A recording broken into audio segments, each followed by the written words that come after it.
Hello? Hey, can you hear me? Yeah, I can hear you. All right. Okay. Asmon, Yes. in the interest of fairness, I want you to explain what you said that I saw in clips, in limited clips earlier Right. today, Yeah, I yeah, yeah. think. Okay. So basically, I find it to be really problematic that people put like a lot of virtue signaling, and I think it is virtue signaling for people that are supportive for like trans rights and LGBT rights when they support countries that people and prosecute them for being LGBT. I think Okay. it's a huge problem, and I don't think you can have both of those things. So when you were saying like Palestinians exhibited Mhm. culture, that's you were simply talking about the hypocrisy. Is that what it is? Um, yeah, pretty much. I do. And somebody in my chat said that you said that I thought Christian theocracy was better. No, I didn't say that. Oh, what a surprise. Okay. Well, here's So the thing, right? Yeah, go ahead. um Yeah. I want you to like fully explain Mhm. because I want to understand I want to understand everything that you mean beyond the hypocrisy because like the hypocrisy version or the hypocrisy in and Yeah. of itself is one thing that we can address. It's a super simple concept, Well, how, but how I do you think feel about that? there's always a broader point beyond hypocrisy because online hypocrisy in and of itself or even the invocation of hypocrisy or perceived Yeah. hypocrisy is seemingly a more damaging thing than like actual material harm, right? Oh, this Sure. person is hypocritical, and that's like a very common Yeah. thing. I'm sure you experience it on a regular basis as well. It doesn't really Most matter. most hypocrisy, I think, is derived from a misunderstanding that is often deliberate. I see it Yes. oftentimes with you. You've seen it with me. Everybody has it happen. It's Yeah, extremely common on the internet. it's Yeah. the Andrew Tate phenomenon, right? Where people Right. don't give a fuck about like what Andrew Tate may Mhm. have done or may not have done, or all the that he has definitely done, right? Right. Um, Yeah. and care more about like perceived hypocrisy. Mhm. Usually, they care more about that than anything else.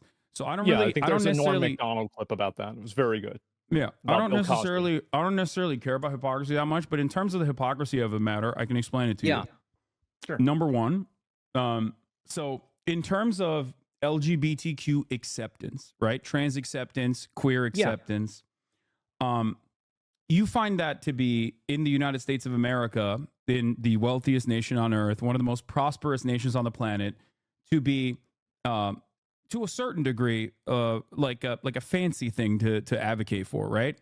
I don't think that you have to be rich to advocate for LGBT acceptance. No, that's not what I'm saying. Okay, what are you saying? Sorry.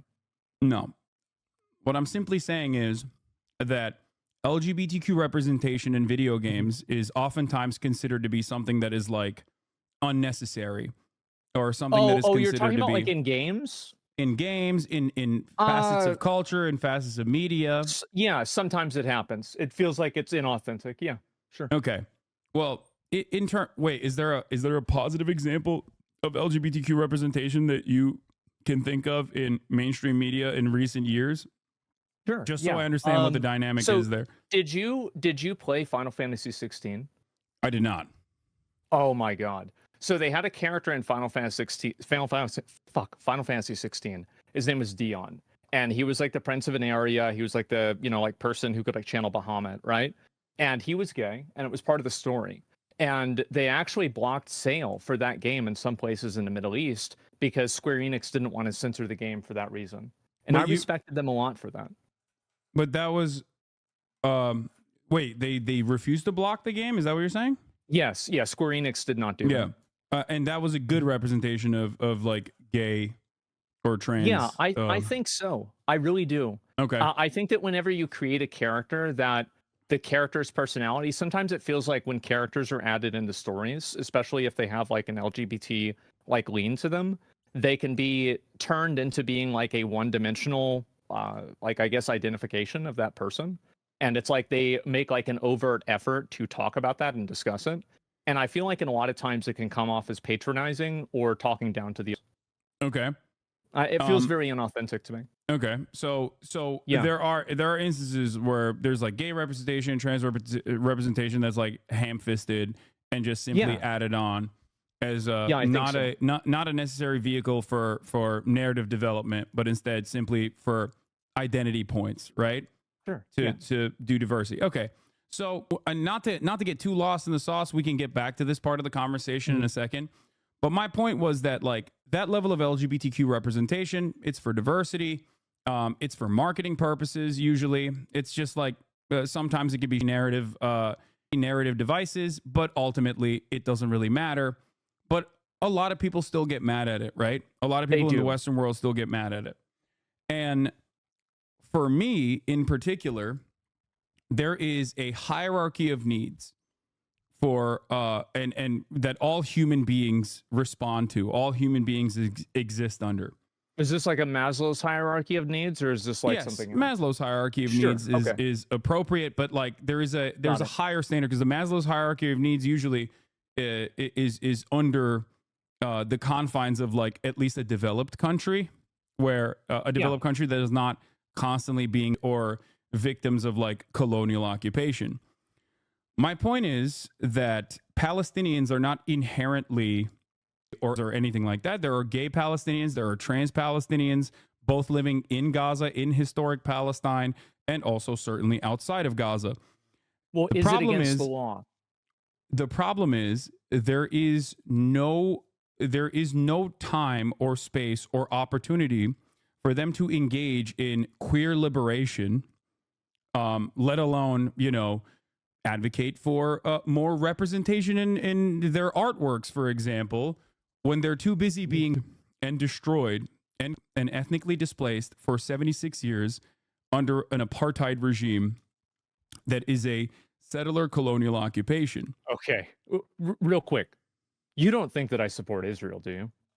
I don't, but I think that... Good. No, I don't think you support Israel, but I think you saying that like Palestinians are immoral or evil or have an evil culture or is not only ahistorical. What's up? I do think that. Yeah, I mean, I think you're wrong. I don't know, man. Like, how can you be in support of a culture that tells people that they can't be who they want to be? Like, I mean, really, I mean, if I was advocating for what the laws were there, I would get banned for. How's that acceptable? Yeah. I think you are misunderstanding what their culture is, what the Palestinian culture is, and you're also not setting the standard under the material conditions in which they exist. I don't think that you can do that. So there are a number of other countries. For example. Okay, let me go after this. Okay, you go ahead. But I will give you more historically appropriate points in a second. So basically, the reason why I don't like what they do is because it's based off of a religious theocracy. And so you can look at other religious theocracies in other countries that aren't being, and the one commonality that they have is that they all suppress people's identity and they express their freedom of expression. And I think that any culture and any type of government that is derivative of a religion is fundamentally, I think this is true with any book. It's true with Judaism. It's true with Christianity. It's true with Islam. It's true with Hinduism. I think it's true with anything.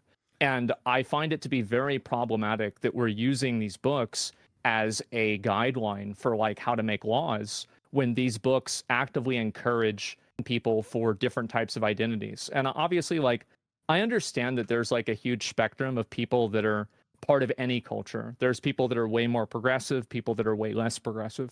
But what I see is that I see countries that have laws that haven't been right. You look at like Saudi Arabia or like Dubai.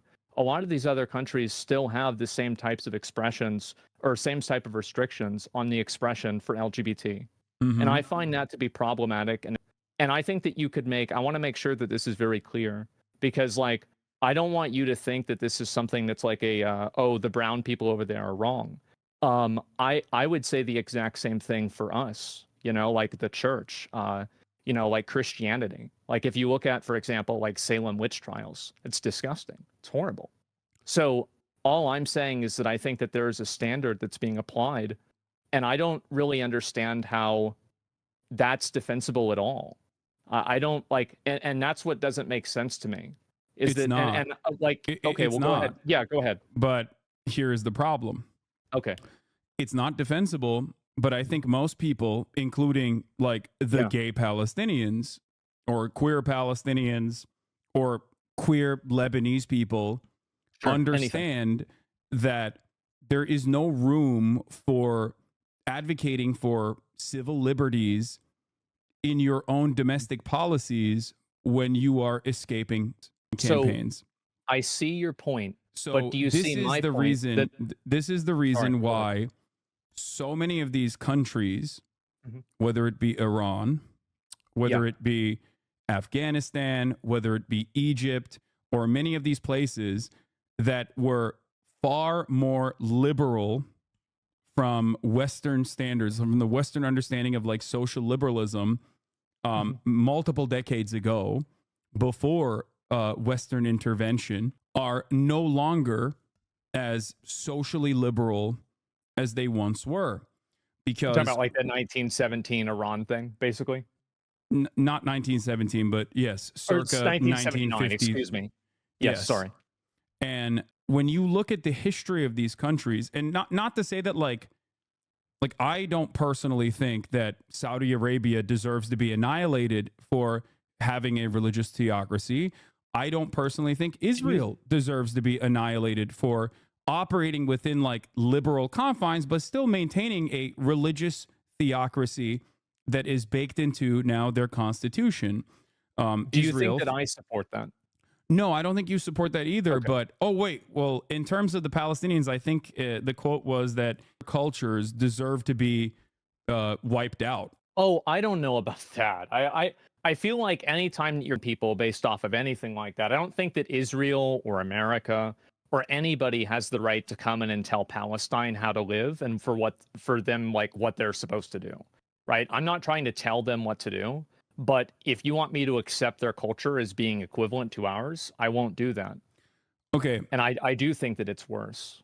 okay, but culture, you understand that culture changes throughout time, and it is directly a consequence of like how people or what people are experiencing in the United Well, States I of think that America. we're evidence of that. We're evidence of that because like we're much Yes. farther along. So Yeah, I so think a do lot you of places think in the do West you are. think like I don't think you would agree that Yeah, places makes them more tolerant to absolutely not. yeah. Okay. And Absolutely not. I don't think that you think that like America, for example, uh circa 2013 when gay We're, marriage was we're not going to the gay into them. I understand that. okay. You're totally right. Okay.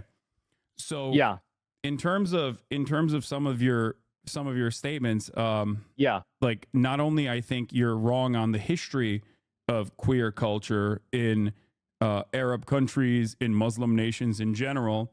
I'll give you one example. The Ottoman sure. Empire actually decriminalized homosexuality in the Tanzimat era. I think it was like 18th century. Hmm. And before then, it was not even like a problem. It was never an issue. Far before Western nations ever actually decriminalized or made it legal to be gay. And this is oftentimes a not really mentioned aspect of the Muslim world or Muslim culture or the Arab history, the region's history at all. Most people Yeah, don't know this, and it's like genuinely shocking to them. You might maybe even be shocked to find out that the Ottoman Empire, where Palestine was seen as a safe haven for Jews as they were escaping the Spanish Inquisition, for example, and many other pogroms that Jewish people experienced in, especially in Western and Eastern Europe. The Ottoman Empire in the MENA region, all the way that spans to Morocco, was seen as a safe haven and safe harbor for Jews, where they were uh, allowed to coexist in far better conditions under Islamic rule, technically, that I was would. far I more honestly, tolerant. I would go even farther than you are. I think that back then it wasn't just the fact that they were accepting of gay. I think that they were way more scientifically oriented. They were way more focused on learning and mathematics. I think that's evidently true. I don't think anybody would say the Ottoman Empire was or anything like that. I think they were very progressive for their time. It's not even a Yes. question. So I totally agree with you. but things have changed in the region since then. They sure have. So what is Yeah. what do you think is the difference there? Like, what do you think has happened in the hundreds of years that have passed, that have gone by, or especially in the last 100 years? Why has the attitude overall in terms of governance changed so dynamically and so dramatically? I think there's probably a bunch of different reasons for it, right? I mean, it's not like one reason, but I don't think that if are we trying to imply that it's like American imperialism and interventionism that's caused this to happen? Is that kind of like where you're Absolutely. going with No, this? I am saying that. Yeah. America not only directly armed Yeah. and radicalized fundamentalists in the region, including but not limited to Afghanistan, for example, with the Mujahideen, because they were seen as like a fighting force that they could use against the communist adjacent Afghan government or the USSR inevitably when the USSR did invade. But also beyond that, the most nationalistic or the most militant fundamentalists were perceived in Iran, for example, as the true liberators that were not that were willing to fight against the Western-backed Shah regime, the Western-backed monarchy in Iran. So that's the reason why a lot of people, whether they agreed with it or not, ultimately on the social front doesn't really matter. They were like, these guys are going to protect us. These guys are actually fighting back against this this ruthless rule of the Shah that was, falsely torturing people on a regular basis. Okay, so that's if your usually if your how argument is that, well, how do you reconcile that with the fact that there are other countries like Saudi Arabia, for example, that don't have that history but still have the same laws? Oh, that's a great example. Saudi Arabia is allowed to exist like that because they have a valuable resource that they are gladly and willingly coordinating with the Western powers on, in terms of OPEC plus. They have oil. Doesn't that? So did Iran, but Iranian oil was refined by British Petroleum, Mossadegh at the time. It was a social democrat, very progressive for the time as well, wanted to nationalize their own extraction industries. And this was seen as a massive slight and it caused massive harm to the profit margins of British Petroleum and the American intelligence and Western intelligence cooperated to overthrow Mossadegh very openly and very clearly. They implemented the Shah regime. He was brutal. He was a brutal autocrat. He was a monarch. People hated him. And at the end of the day, it was the Islamic Revolution and the fundamentalist forces that were the most successful in terms of fighting back against the Shah. That's the reason why they overtook the country and have been dominating the nation ever since. There are plenty of gay and trans people. By the way, Iran is actually weirdly very pro-trans, but I'm sure that you probably didn't know that. They're very homophobic, but they are very pro-trans. Weird. A lot of cultures are actually very pro-trans, way more than the United States of America. Maybe to a fault at times, like Iran, when they do forcible gender. I mean, you look at like Native American culture, I think it's extremely popular. Norse culture, I mean, you could say the same thing about Loki, right? It's like the idea of being trans is like super, super, super old, like Shiva, right? Another good example. So I think that's true. There's a concept of third gender in India, Pakistan, and many other places as well. So but that's besides the point. So what I'm trying to say is we cannot exist outside of the material condition that we are subjected to. If you are living under a ruthless, corrupt autocratic rule, and there's a group of people that say, I'm going to fight back against this ruthless autocratic rule that is like Western power backed, then people will be on board with that. They're going to be like, oh, this is great. I love this revolution. I'm on board. Okay, so I can go even farther than that. I totally understand why groups like ISIS happen. Like if you look at people from ISIS, these are people that are like 20 years old. They've lived their entire life being occupied by a foreign power. I think that we're doing a horrible thing. And Iran, though, like I hope you understand that, right? And just like there's a difference between ISIS and Hamas and all these other like I'm just giving you an example. I'm giving you an example of like, so I think extremist groups are created. So you got a lot of heat. You got a lot of hate. One of your most popular, biggest hits was that America deserved 9/11. Remember that? Yes. Bad day. Bad day. But what you meant to say is that American interventionism inadvertently caused this to happen. No, Am I right? directly, not even inadvertently. Is a concept that Okay. historians So call blowback. I totally agree with you about that. I completely agree with you. I think that you're right. I defended that.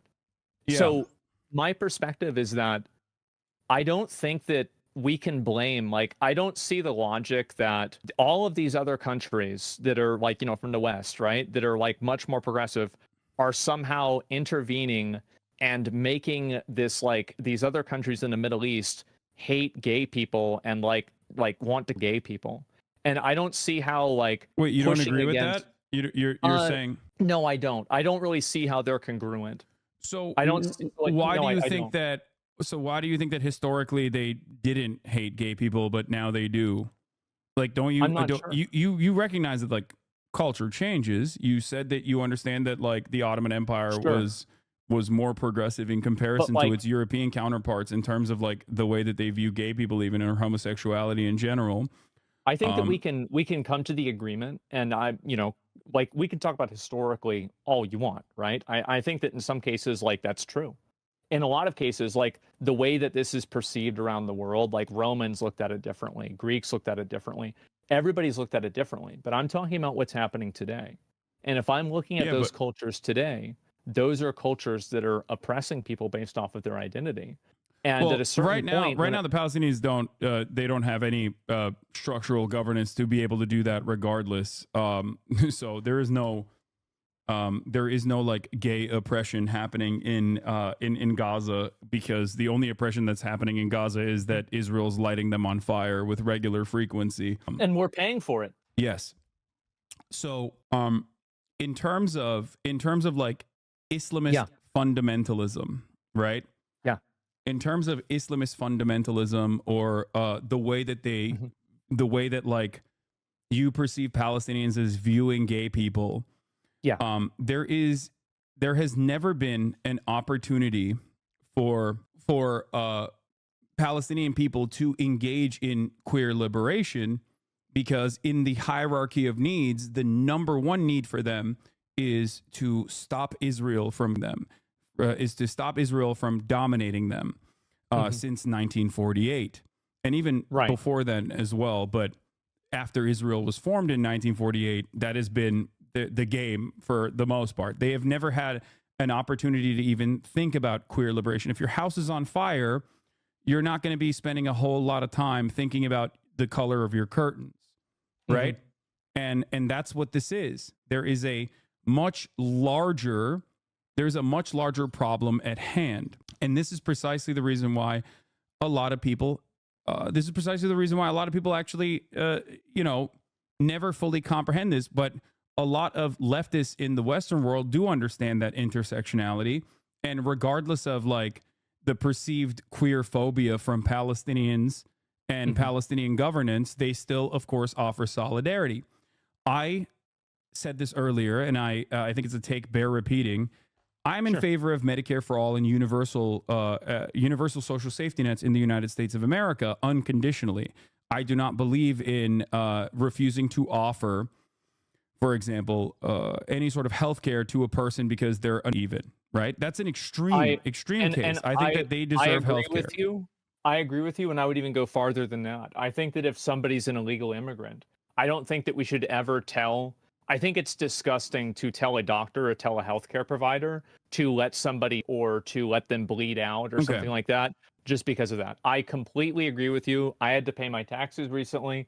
I'm sure you're probably about in the same place. It was 7 figures. And so I have no problem Well, with I live in that. California. It's pretty You got to significant, bet. Yeah, but it's I don't not care. good. I don't And mind so that. I don't either. I used to be paying for people used to pay for my food stamps. Now I'm paying for somebody else's. And if Yeah. they raised my taxes to pay for Medicare for all, I would be happy and I would vote for that. So if you I would be understand very that, so for sure. so you recognize that, you say that like a religious enclave Yeah. in Alabama, for example, deserves to be wiped out for their understanding of like gay people, like a white religious enclave Oh, in oh, Alabama. absolutely not. I Okay. don't think that they deserve to be wiped out, but I would not advocate for them. I would not look at that group and say, this is a group of people that I support. So you can I would understand where the not confusion support comes people like that. from when And you and I can said that see about that. Why I right? wanted to, yeah, sure, right? Sure. And that's why I wanted to talk to you about it, right? Because I think that you and we had a conversation about this before, and I can very much easily empathize with Palestinians. Of course I can. But I don't think that it's entirely true that Palestine, like, I mean, didn't Palestine support? Pretty No. sure they did. The No. mayor of Palestine supported it. What you're talking about is the British colonial British colonial occupation put forward a leader. Oftentimes in colonies, when you engage in like colonial actions, like and British Mandate Palestine was obviously a colony of the English. They will appoint a person into a position of power that is more acceptable to British needs and desires in the region to dominate the people. This is, I mean, history is riddled with examples such as this one. The Palestinian Grand Mufti was a singular person who went and linked up with and you know, thought that he could coordinate with in terms of like ridding Palestine of the Jews. Having said that, however, 11,000 and that sounds pretty bad. it does. But yeah. when you realize that one, there were also Jewish militias, early Zionist militias that also sought out help and tried to coordinate with. You understand that this has no bearing on an entire people and what their actual attitudes were. Not only that, but also 11,000 Palestinians actually fought alongside the Allied forces against. So Palestinians, by far greater numbers, actually fought against than the one British occupation guy that actually linked up with.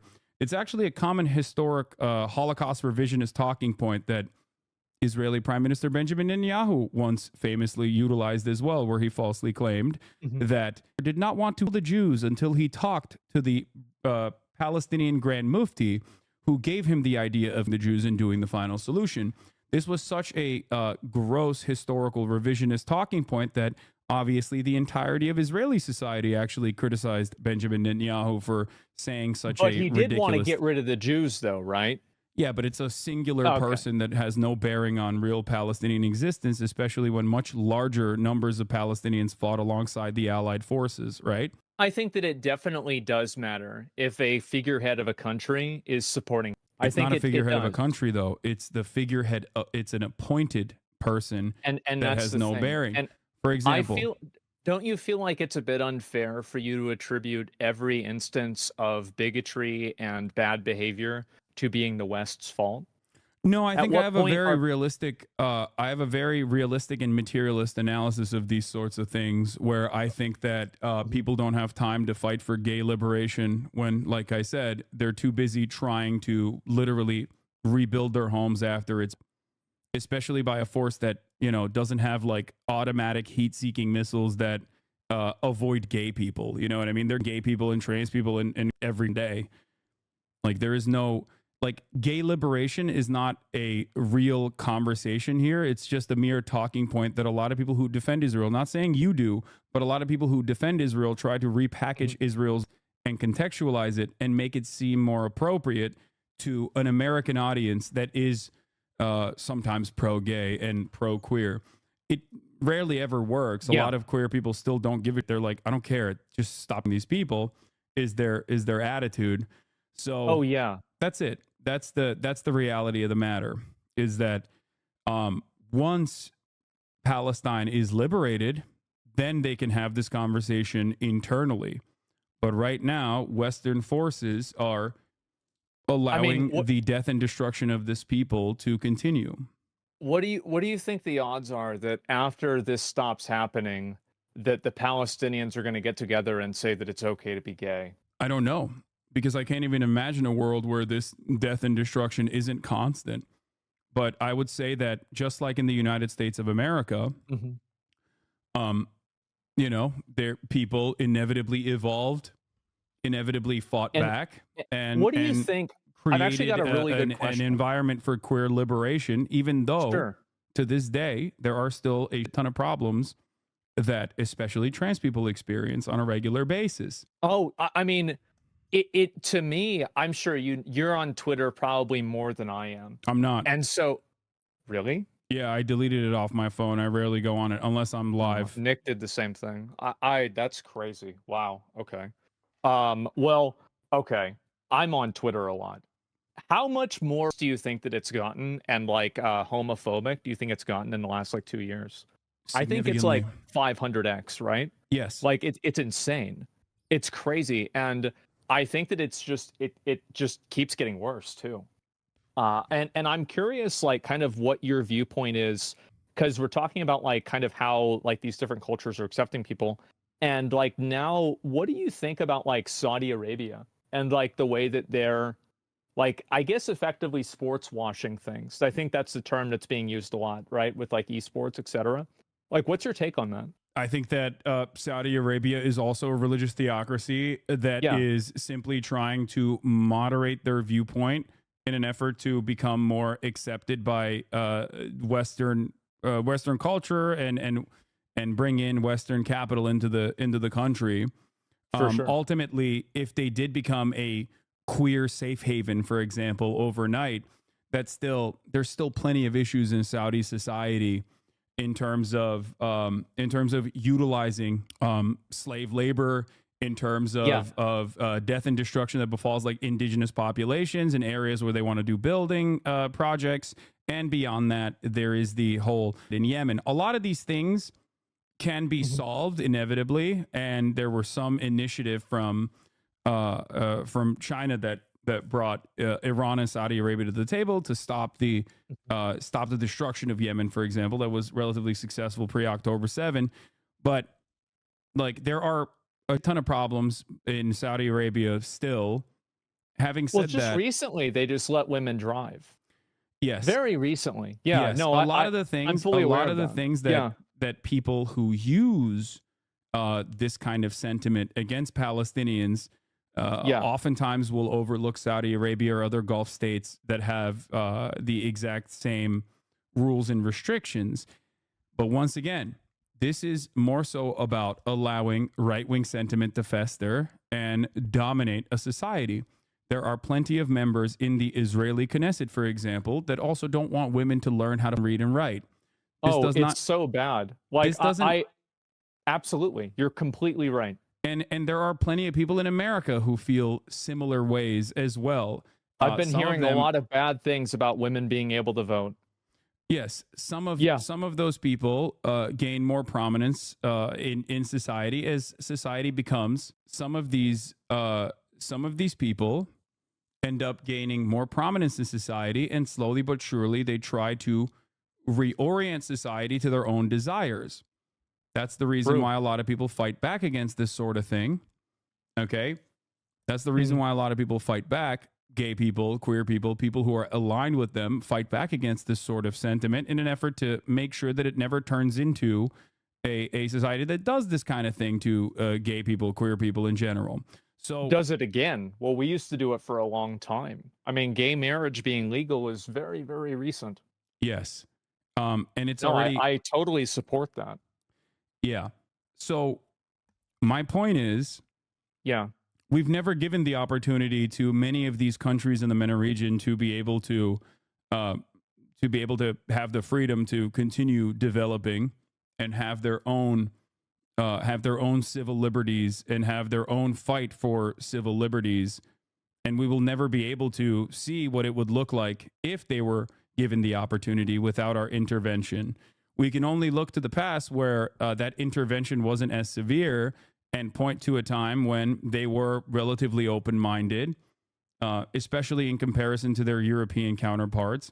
But the way that we see what they do, okay, is never translated to the way that we operate here in the United States of America. how do I you think figure that that? dynamic. I think that dynamic stems from dehumanization of Arab people in general. That is unfortunately all too commonplace in Western media and in Western society. I think it happens a lot. I mean, like, and obviously, like after 9/11, I mean, I've, have a number of Arab friends and they've told me it was a very, very bad time. So I think that you're absolutely right about that. And it is problematic. I don't Okay. really think that I don't think that it's fair to say that, like, of course, like, all people that are Arabs, and also, like, really it's not about being an Arab. It's about having a religious theocracy that enables you to dehumanize other people. Yeah, Because you want to talk Palestinians about don't have a theocracy, by dehumanization. the way, just so you understand. Like they don't have anything. They don't have any sort of like real valid form of governance at all. They have never been allowed to have a real valid form of governance or any sort of autonomy or any sort of sovereignty, at least, especially since Mhm. 1948. Sure. But like in all of the other places in the same area, pretty much all of them that are doing their own governance Hmm. come to the same conclusion about gay people. Yeah. They pretty much, yeah, So, they do. so you, okay. So this is really interesting that you're saying this because Yeah. you recognize that like a lot of those other Gulf states are in alignment with the United States of America and are allowed to operate in whichever ways they see fit, including but not limited to helping Israel, right? They get F-16s and fleets of American planes, and they get security contracts for their consistent maintenance of American interests in the region. Do you think I support that? I don't. I I'm don't. not even. I'm not I even don't. saying if you I support it or not. so I'm so simply here's the stating that thing. like Oh, go ahead. monopolizing an entire region of people and assuming that they all are operating on the same boundaries is incorrect. It would be Of akin course, to there's always going to be people that are like that. But I also think that they do the same thing to gay people. In the same way that like you're looking at everybody and they actually will do it. It doesn't matter whether a gay person is a good person or not. If they're gay in that culture, they can lose their life, they can go to jail, they'll have their okay. life completely ruined. Okay, Uh, you understand that there's a difference between a sovereign nation state that has been a monarchy that America has like funded mhm, and allowed to foster with whatever kind of autonomy, sometimes impunity, as a matter of fact, versus like the Palestinian population, though, right? I think that definitely there's a big difference, but what I'm saying is that I don't think Okay. that difference has been manifested. Like the difference is that when you have a culture that is derivative off of a religion that I think is oppressive and it hasn't been modernized, you have people that are using it as a tool to oppress other people. I do genuinely think that cultures that are built off of religions like that are, and I Okay. think that we've worked really hard to get away from that. And that work isn't done yet. I think it's still going on to this day. Okay. And it's disappointing for me because I've seen things go backwards a lot. I think in the Hmm. last 2 years, they've gone backwards in a tremendous way. You see it on social media. I saw like there was something about how 21% of Gen Z think had some good ideas. That's very concerning for me. It's extremely Hmm. concerning. Yeah, I mean it's a lack of education It in is, America. among It's other really things. bad. But once Yeah. again, like what you are, what you're what you're doing is something that I see a lot, which is a conflation of conservatism and Mhm. reactionary ideals with members of an entire religion. So in the United States of America, right, you have really, really freakish religious guys, right? You have people who want basically the same governance that the Taliban has over Afghanistan, but in the United States of America. Like there are people like that. I think they've got a lot in common. Yeah. They do. I think it's So 9 out of 10. but And then in the United States of America, I'm sure you know plenty of religious people who are very tolerant, even if not literally pro-gay and pro-trans even. There are non-denominational Christian we've churches, for yeah, example, that we've are seen a lot of that. And I would apply I wanna make sure that, like, because I think a lot of times in conversations like this, there becomes, like, this othering of, like Arabs or, like, Islam. I don't really see that as an othering. I think that there's a lot of overlap between Christianity and Islam, right? okay. Especially in terms of, like, laws, etcetera, and things to believe. And I think that I would view a Christian, like one of these like super like religious zealot Christian people, I would view them trying to push that on other people as the same type of basically culture. I think that it is that's why Y- we fought for years and years and years to get rid of it. Okay. So yeah, obviously chattel slavery was justified by Christianity. and chattel slavery was abolished with liberation theology, which is also Christianity. So Christianity, religion, played a formative role in both sides of chattel slavery, both in the justification and maintenance of it, but also played a formative role in the end, in the abolition of it, right? That's true, So, but I want to make so sure that we're drawing a distinction real quick between following a religion and then having a government that is a religious theocracy yeah, that bases its laws off of that religion. I think that most people that are of any religion just want to be able to get along. I okay. think that's very much true.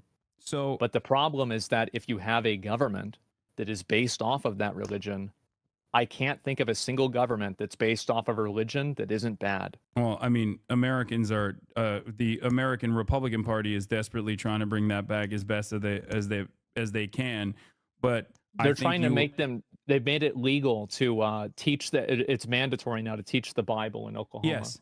So You saw that. Yeah. yeah, I did. So you understand that those are people, some of which are genuine like religious zealots, and others who are simply utilizing religion as a galvanizing factor to be like, see, I'm a religious person, right?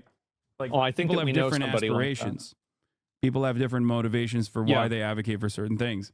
Okay, so that very I think same that that's principle, very common that Yeah. people use religion as a tool to like kind of enable that type of behavior. great. So Sure. so herein lies a problem. Mhm. That very same principle exists in the Muslim world, which is endlessly diverse, and there are, it's the fastest growing religion. It is. It I is. think it might have actually overtaken Christianity in terms of numbers. I think it's And 1.6 billion now. That's and the yes, number I last and heard. and Yeah. religious governance differs from country to country. I'm Turkish. I come from a country that is nowhere near as fundamentalist. It's supposed to be secular. Mhm. Obviously, Recep Tayyip Erdogan is very similar to Donald Trump in terms of in terms of how he utilized Islam to make himself to give himself a more prominent role in Turkish society. Was able to both bastardize religion and also simultaneously use it for social repression, social oppression, and cultural repression in general.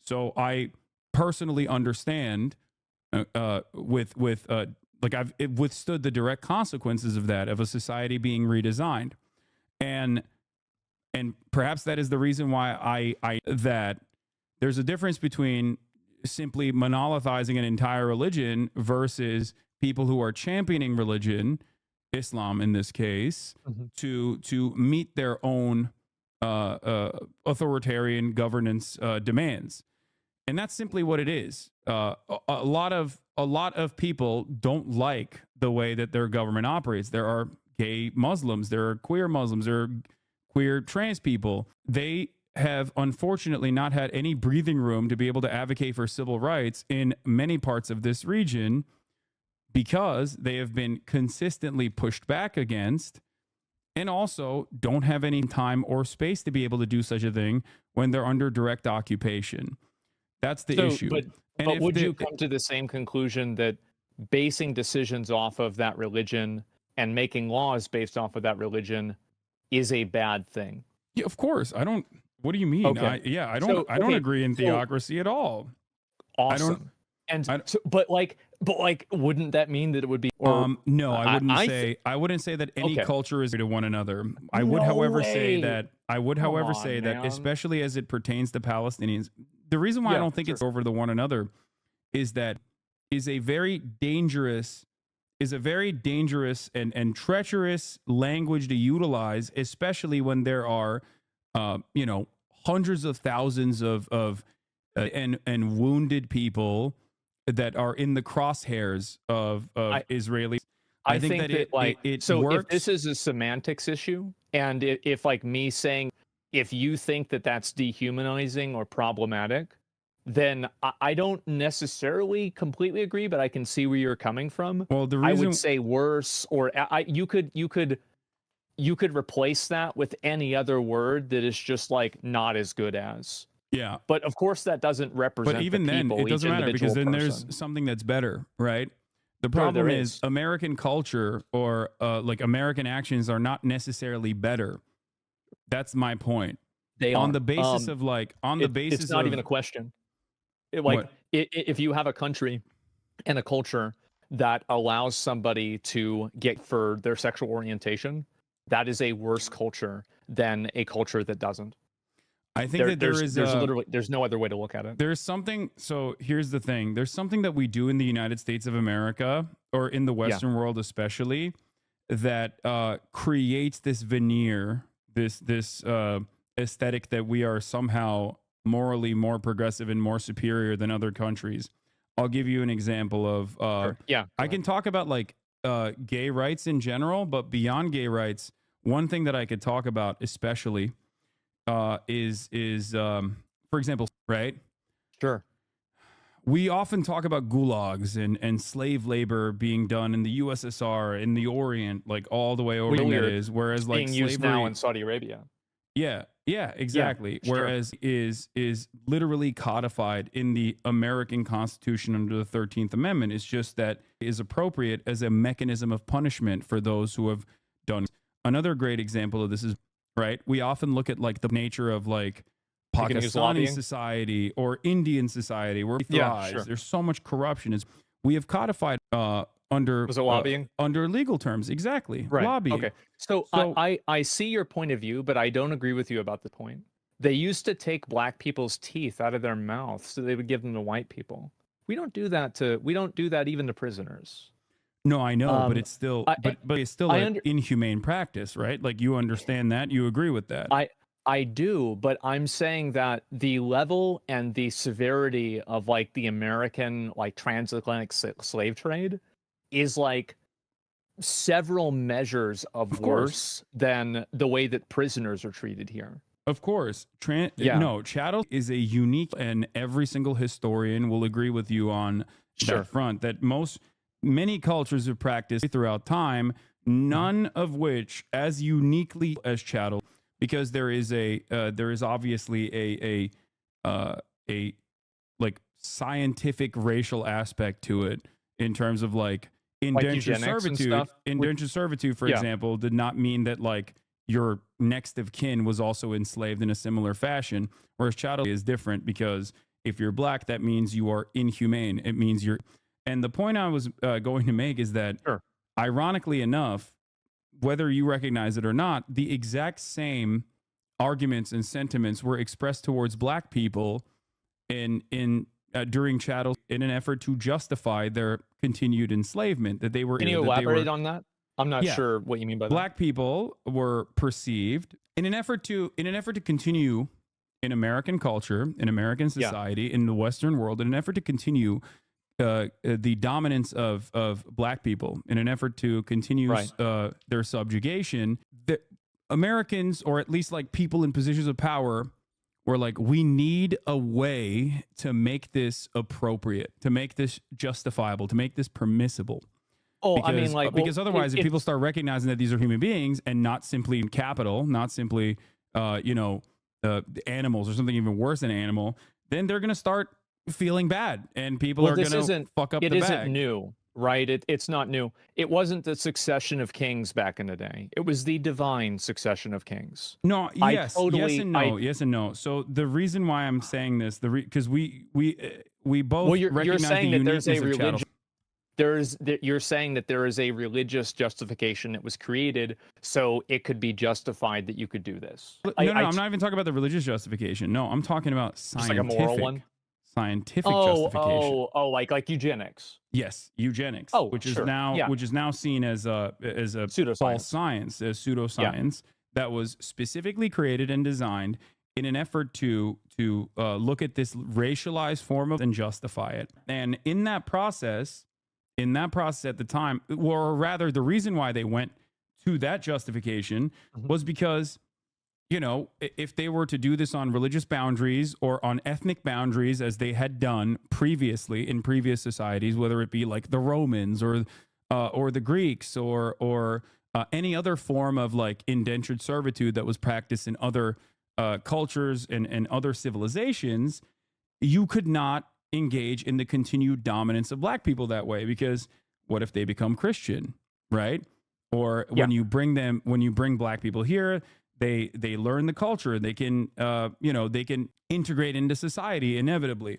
So in order Yeah, to yeah, no create doubt. this like continued dominance, they Mhm. sought out the scientific, in air quotes, the pseudo scientific understanding of black African. Their I see. culture And is I think, are you trying to draw a parallel between like the eugenics argument for like subjugating black people and my argument for saying that like the like a religious theocracy is that kind of like where you're going?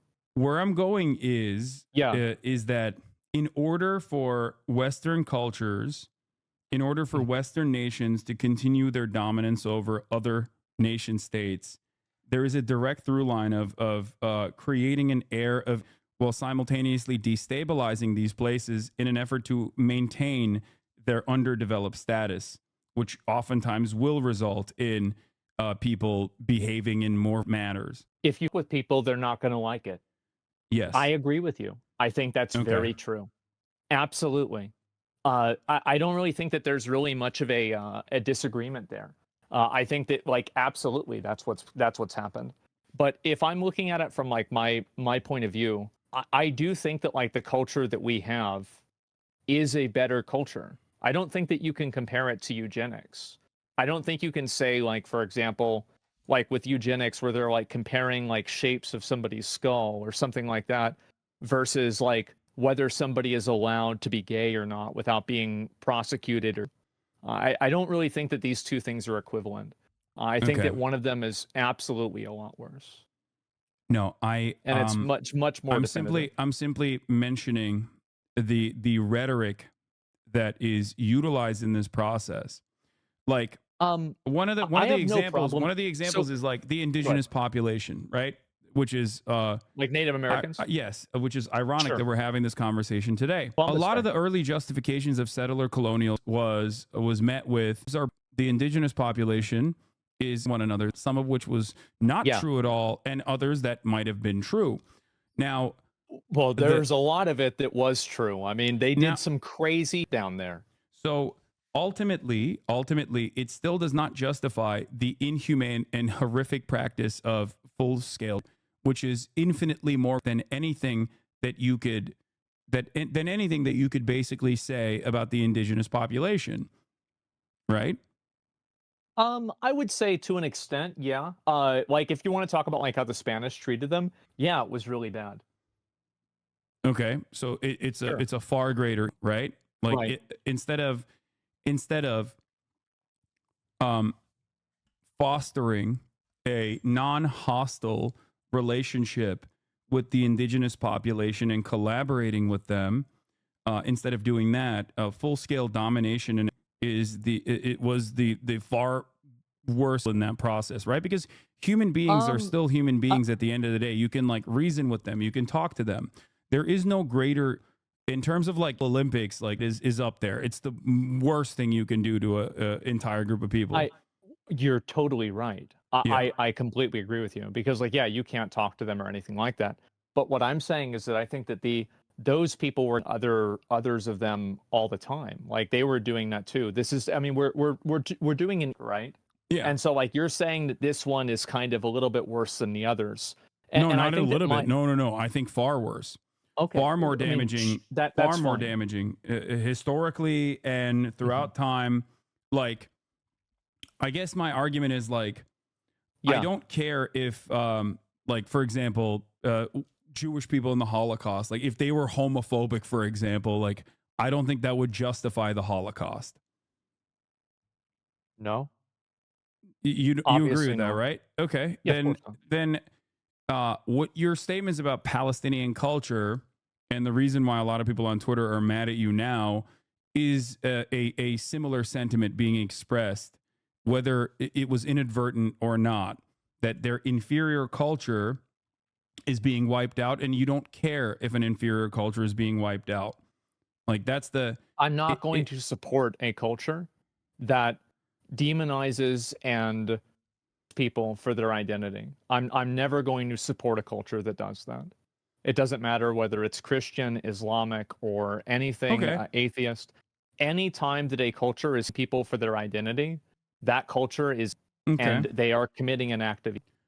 Um, It's completely indefensible.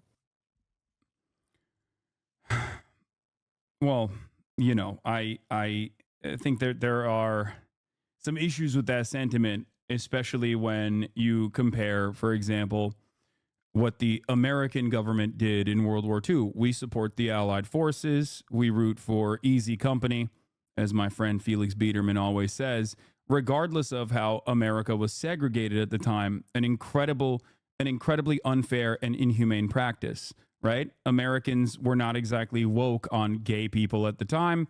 Americans were not exactly woke on black people at the time. There were horrifying things that we did to black soldiers in the aftermath of World War II, as a matter of fact. And we've gotten a And lot yet, better since but then. but We hold have. on. But Okay. ultimately, right? We still celebrate the Allied forces and their accomplishments in World War II, right? In defeating Adolf Hitler and liberating these.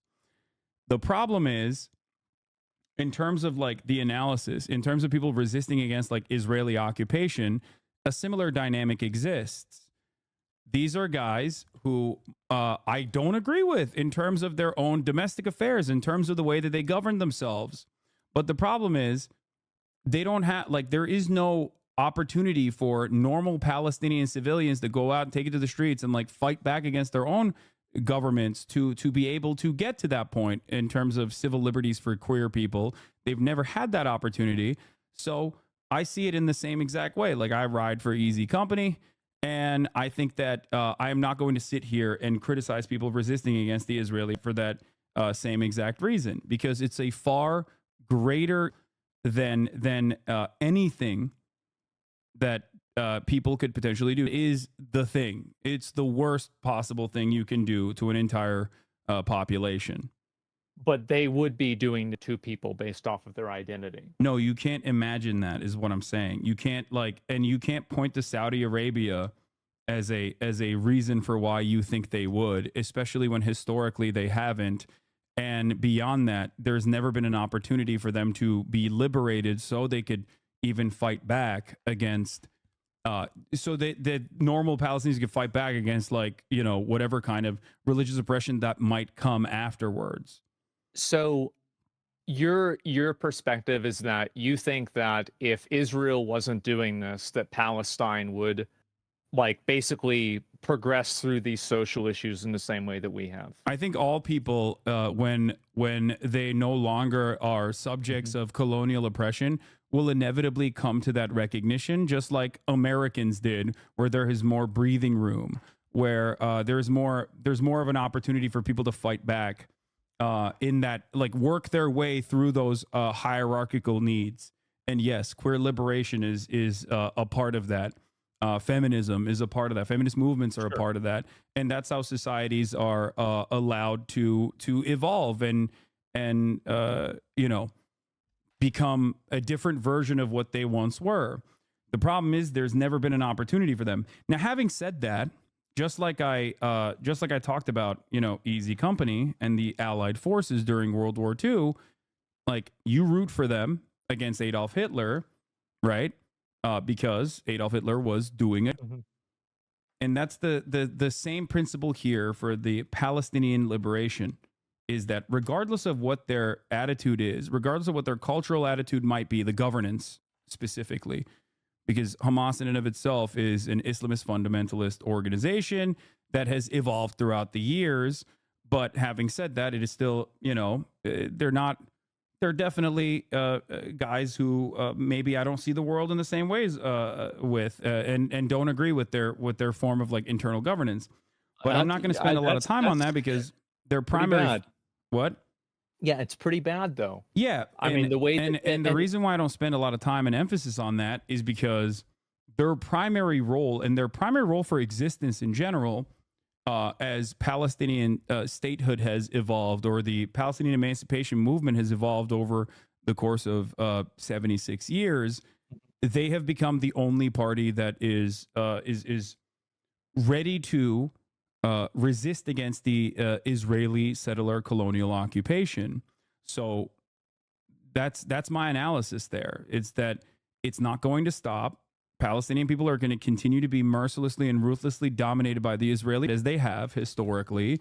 And I'm not going to fault and find ways in which, like, I'm not going to spend a lot of time on the disagreements that I have with either their tactics or even the way that they would potentially govern themselves, because I think it bears no I would basis in the criticize the grander scheme of things.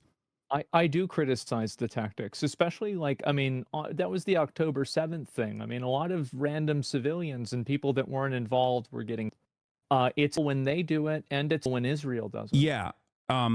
But again, I think that was it was a terrible okay, that's a great, thing. that's a, you made a great Yeah. statement. I have also condemned the death and I destruction know of you don't civilians. support it. Now, Yeah, I but know listen, that. but listen, going back to the Nat Turner Rebellion or the Haitian Revolution or the Algerian Revolution or the fight against the struggle against the in South Africa, history is riddled with actions that move the needle in terms of liberation.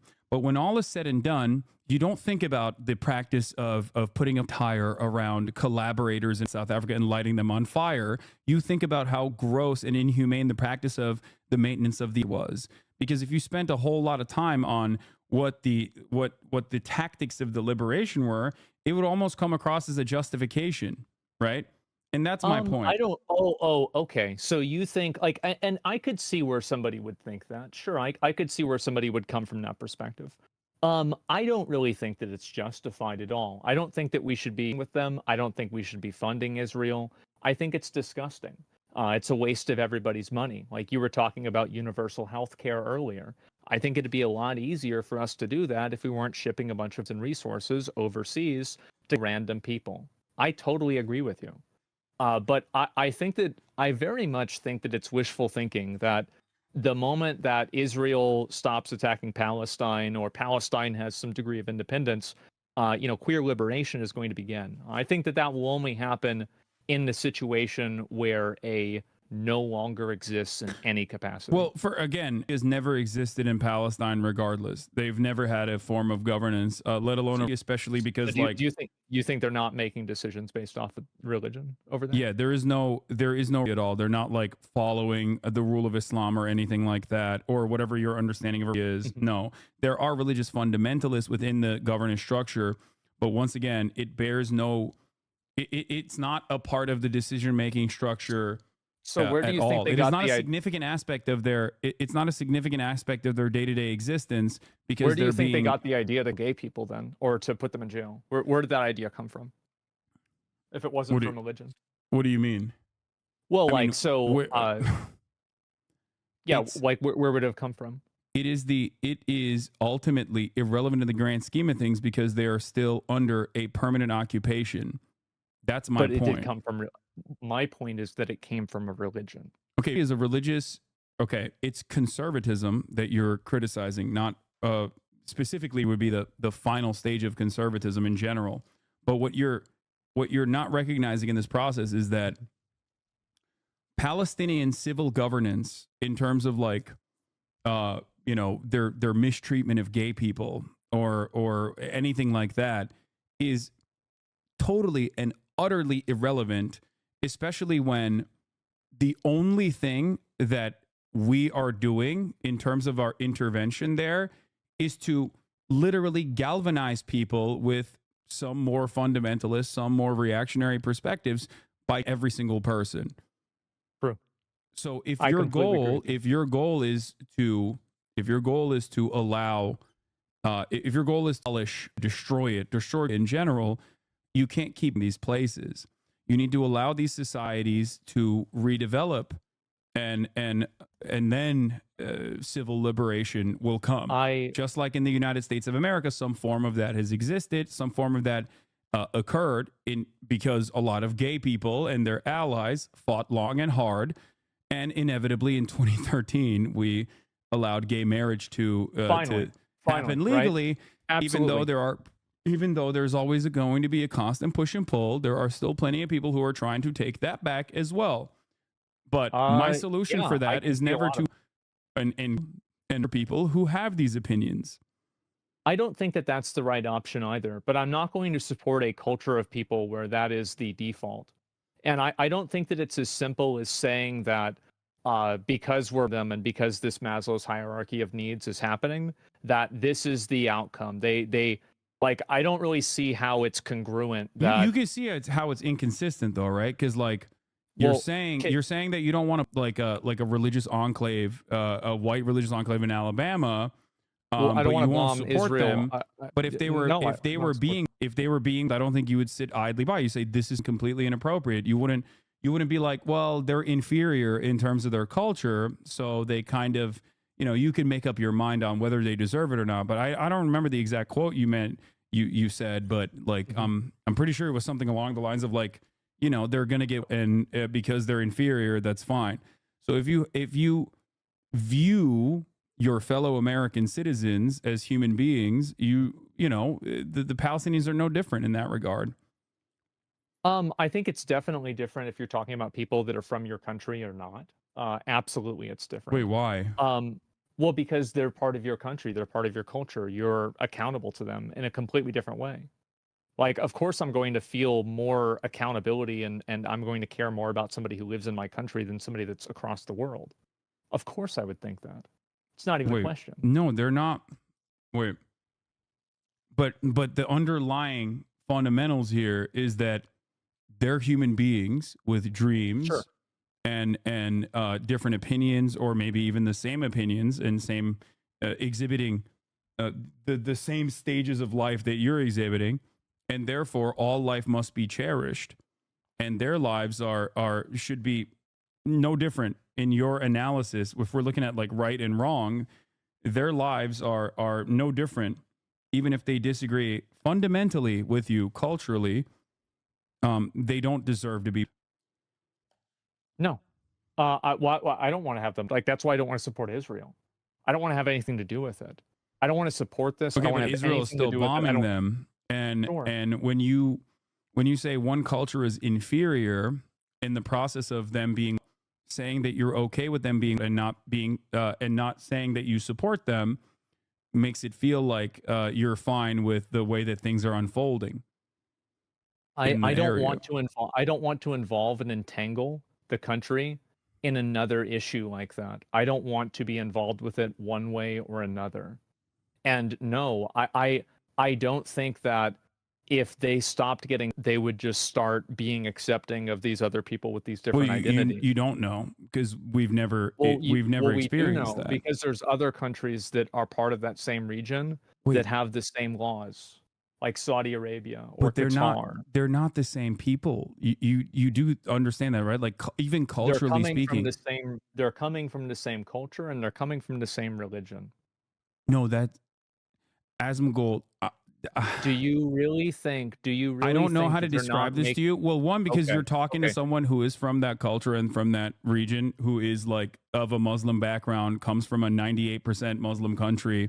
So, and you know what my opinion is in general. You know what my worldview is. So I think you understand I that don't see there's that a doesn't genuine that's what doesn't diversity of thought there.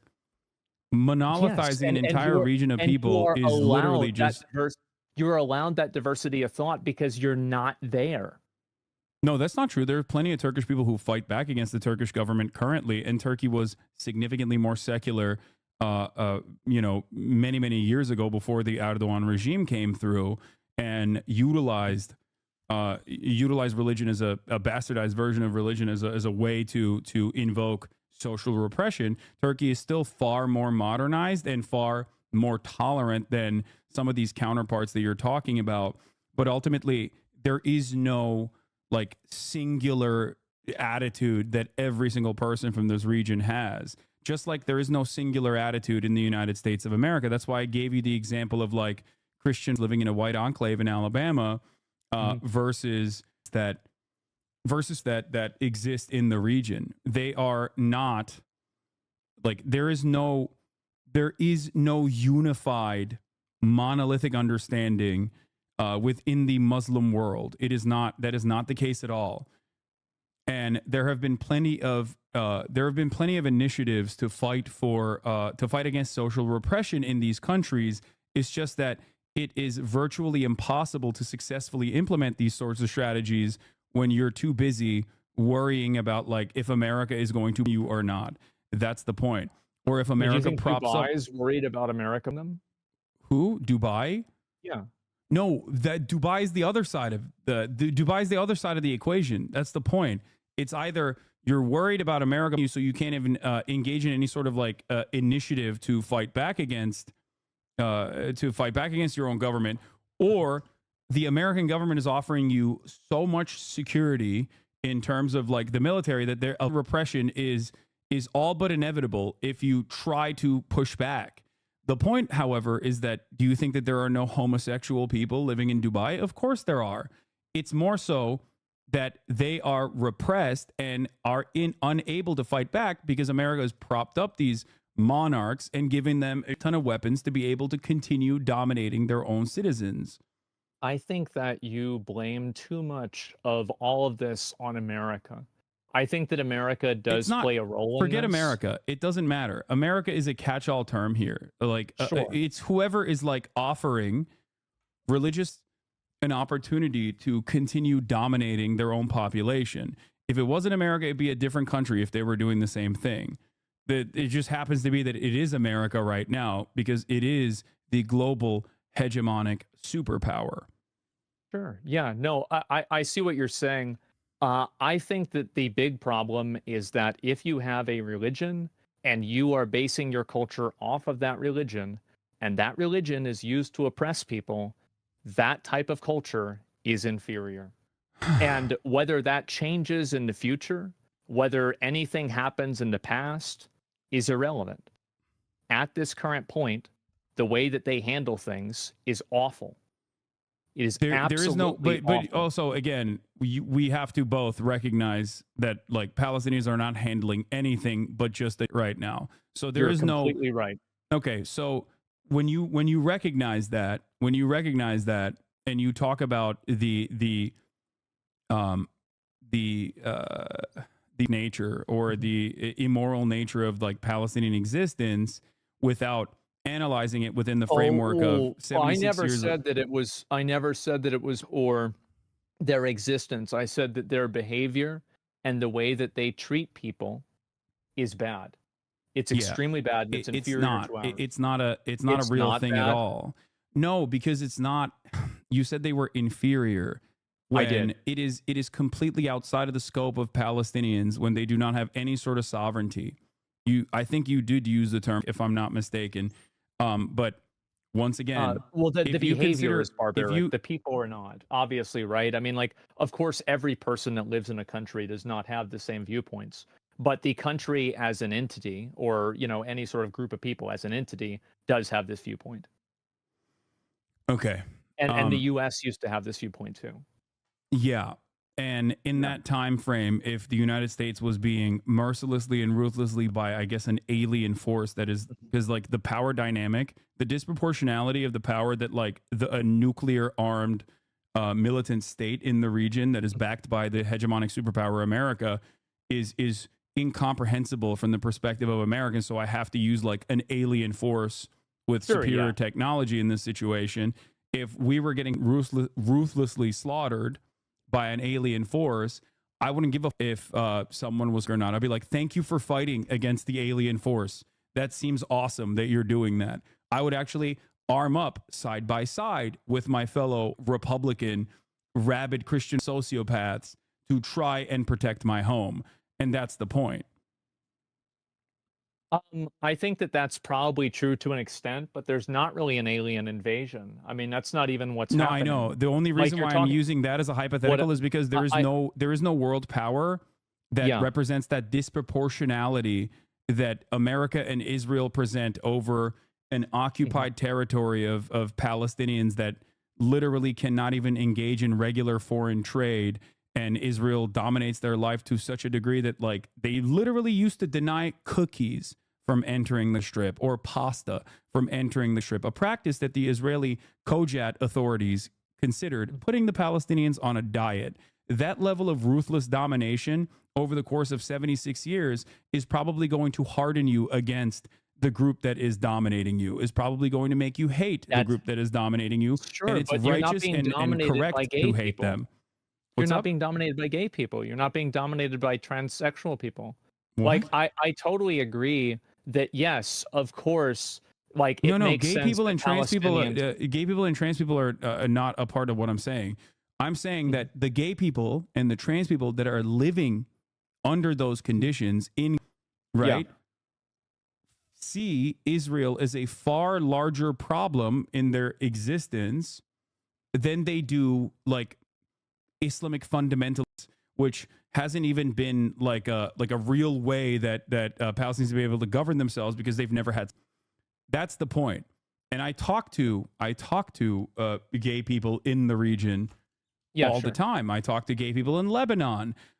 They have a similar opinion. It's not like Hezbollah is a fan of gay people in in Lebanon. I've heard about Eh, that. Yes. yeah, and yet they also view Israel as a far larger, far more consequential force of than they do Hezbollah. Now there are naysayers. You will find some people who are like, "Oh, I'm so glad that Israel is Lebanon." As a Lebanese person, certainly, but that is the reality that unfolds time and time again. And there are a million historical examples and a million contemporary examples I can point to when a much larger sovereign nation comes in and blows up your house. All of a sudden, you're not thinking about sucking, okay? You're just not. You're not thinking about getting gender confirmation surgery or being able to get your HRT on time. You're thinking, oh my God, my house exploded. What the do I do? You're thinking, I have to run. And you're feeling grateful for people who are fighting back. That's just it. And that's the existence for Palestinian people. It's just that they're busy being like, I want cookies sometimes. And that would be nice I if I could get it. And I that's on a good day, by the way. On a bad day, I'm like sure. yesterday, they're thinking, oh my God, Mhm. my family members burned in a tent hospital in Al Aqsa because Israel lit it on fire. Well, who says Israel's good? Israel, like I don't think No, anybody no, thinks I Israel know. is good. But I'm just saying that like that culture and like again, it's if you not go back to that it, culture, I is my point. You can't I'm not, monolithize an but entire group of people, well, of Asmund. That's the course you point. no, you can't. But what you can say is that the people that are controlling it, like you said with Hezbollah, these people are not fans of this, and I'm not going to try to be guilt tripped into picking the lesser of two. And I don't think that after this conflict is over, if it ever ends, I don't think that they're going to magically get together and just let gay people do what they want. I Okay, don't but think that's what's going to you're happen. imagining a world without any sort of evidence by pointing to Of other countries in the region that are literally yes. directly at odds with these two groups of individuals that are directly funding and facilitating and allowing Israel to continue doing this kind of thing by pointing to them and saying, well, this is just the nature of this people. And that is not the case. And that is my point.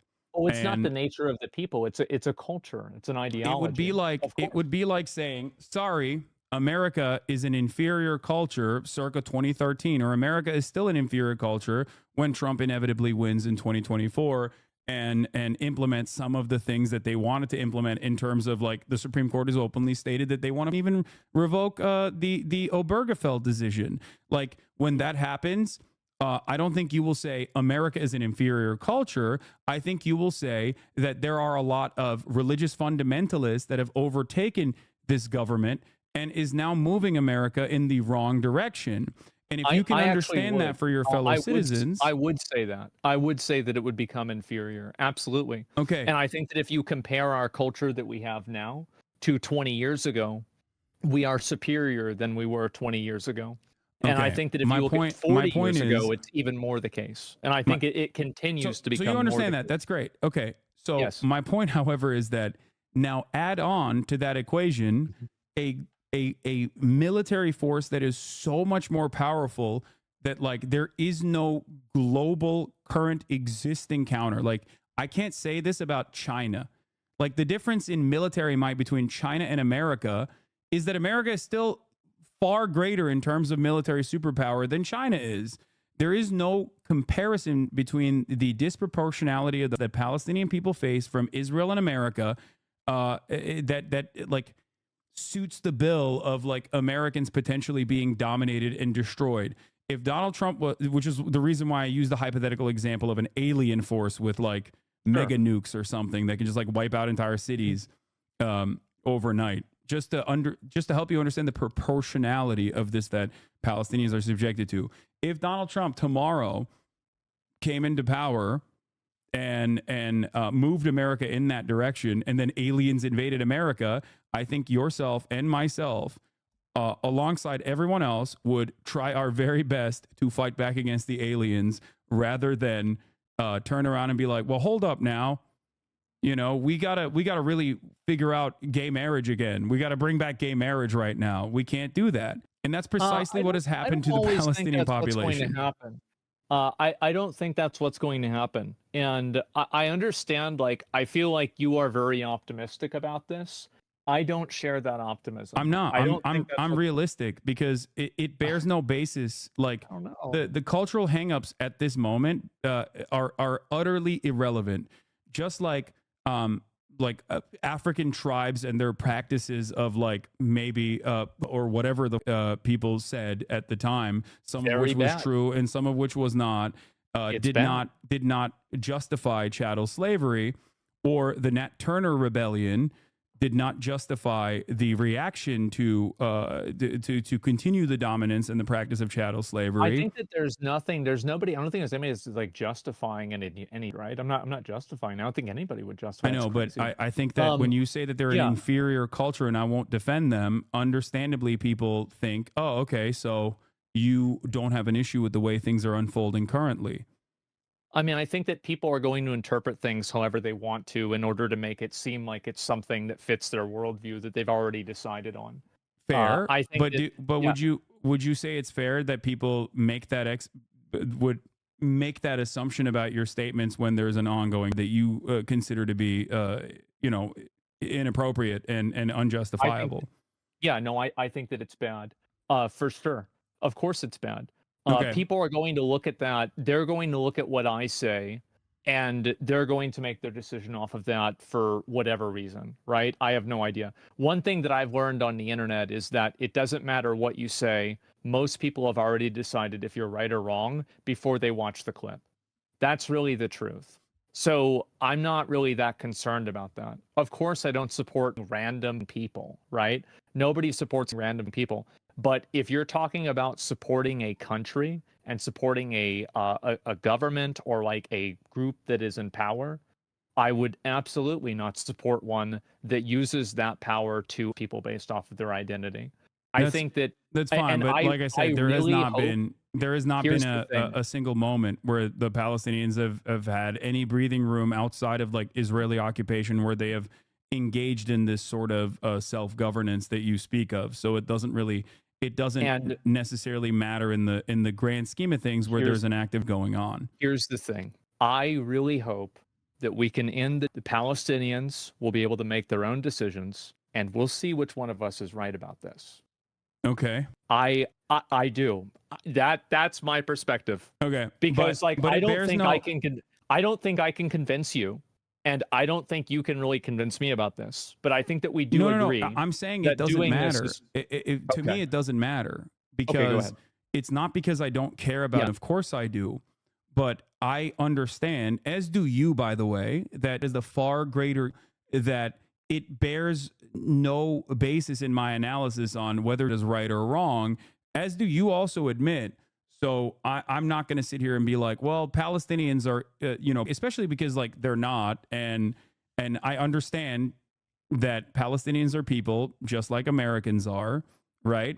And that some have these kinds of opinions and others don't. And ultimately, it doesn't matter. Like the way you just said earlier in this conversation, that, of course, you're going to have a different way of analyzing your fellow Americans, right? In comparison to the way you analyze and interpret this entire region of people. That is, like, whether, I don't know if you recognize this or not, but that is, like, at the heart of right-wing sentiment or bigoted sentiment, which then opens up the floodgates to a lot of other justifications that befall the Palestinian population. Whether you're doing that inadvertently or not doesn't change that dynamic. Because are we really trying to say that people are going to have the same values? They're going to care about a group of people across the world just as much as the people in their own town. Like I think that that's just so I hope divorced no, from I reality. do. I genuinely do believe that. And I personally have that opinion. So yes, I am telling you right now 100%, and it's not because I'm from Turkey or grew up in a Muslim country that I have this opinion. It is Yeah. an opinion that I have, and that's precisely the way that's precisely the reason why I say to you right now that there Right. are people that are directly at odds with the way I view the world. There are people who want to kill me, and I still wish the best upon them. I mean this genuinely. I want them to get healthcare. I want them to have educational opportunities. I want them to have a ladder of upward social mobility, because I truly believe that if they had these material freedoms, that it would be less likely for them to become right wing. There are people who want to me in general. Like, that's my point, and that is exactly how I view all world conflicts. That these are people. There's a diversity of opinion amongst any group of people, and there is nothing different about them, regardless of where they were born, regardless of what they believe. That if given the same exact opportunities, if a Palestinian that was instead born in the United States of America, they would be just like every other American. There is no difference between the way they see the world. There is no value that is like genetically brought upon them. They are all responding to stimuli in the same way that you are. They're responding to their material conditions in the same exact way that you are. The only difference is they were born under a colonial rule, an occupation that is very brutal and very humiliating, that dominates every aspect of their lives. Whereas you and I, myself included, were born in the United States of America, and therefore we have a tremendous amount more freedom in terms of in terms of what we believe, what kind of opportunities we want to pursue, Because and we don't live in a religious theocracy, because that would be worse. no, it's not. There is no intractable quality of people born under a religious theocracy. Like, no one, if you were to talk to regular The individuals, Saudi citizens, or regular citizens from Qatar, or regular yeah, citizens from Dubai, there are plenty of people who don't like that form of governance, who want something to change, who want to change their governments so that they can live free lives in the same way that, like, yeah. Americans, to a certain degree, in comparison to those other countries, can live freely and express Well, themselves sexually, even though there is plenty of setbacks here in modern America as well, towards trans people, for example. And the only difference is where they were born. And I don't think that that is a sentence of that automatically means that they're immoral people. I do not make my assumptions about an entire region of the planet just by the nature of where they were born. I talk to people as they're human beings. if As you took individuals. everybody that was in China and you put them in a random place, what do you think the laws would be like? Do you think they'd be like Chinese laws? What do you mean? Like where? Like if everyone in Uh, China was born in the yeah, United States of America, yeah. I think that the American governance would be exactly the same. It's entirely dependent on the material conditions, and it dependent on geology, dependent on your natural resources. Like, I don't know how much more they would differ, but if a ton of Chinese people immigrated into the United States of America, for example, as they have, yes, they would become Americanized, as is the case with undocumented migrants, for example. There are Well, plenty I mean, conducted on this as well. We can talk about that too if you want. I think that so that's a good point, but I also think that whenever you've had large contingencies of people from other cultures that come into, like, let's say the UK, they have tried to push for other laws. They have tried to change the laws there. What They do you mean? absolutely have. What do you mean? About like people pushing for new laws Like in terms of what? in Like, terms of how people can express themselves, in terms of how people can act in public. Yes. you need to elaborate a little bit. I'm a little confused Sure. about what you're saying. What I'm saying is that there have been a lot of instances where people that have come from another country that come into a new country make the new country like their old country. I think that's what would make sense. Is there an example of this in modern history or in any time in American history at all? Yeah. An example is that, so I live in Austin, Texas, and I can drive over to other parts of Austin, Texas that are a lot closer to Mexico than they are like America. They have Spanish names, and there's a bunch of people there because a lot of those people came from another culture. Absolutely. Wait, I mean, think that's the same everywhere. Texas is probably the worst example for this because, like, Because of the war. well, no, because Like Texas, the border and the everything? border across them is Yeah, what yeah, the yeah, common sure. sentiment is in general. Right. But in terms of like Texas culture, I don't. I mean, Texas. Here, I'll give you actual data on this. Right, they're Sure. conducted on this stuff all the time.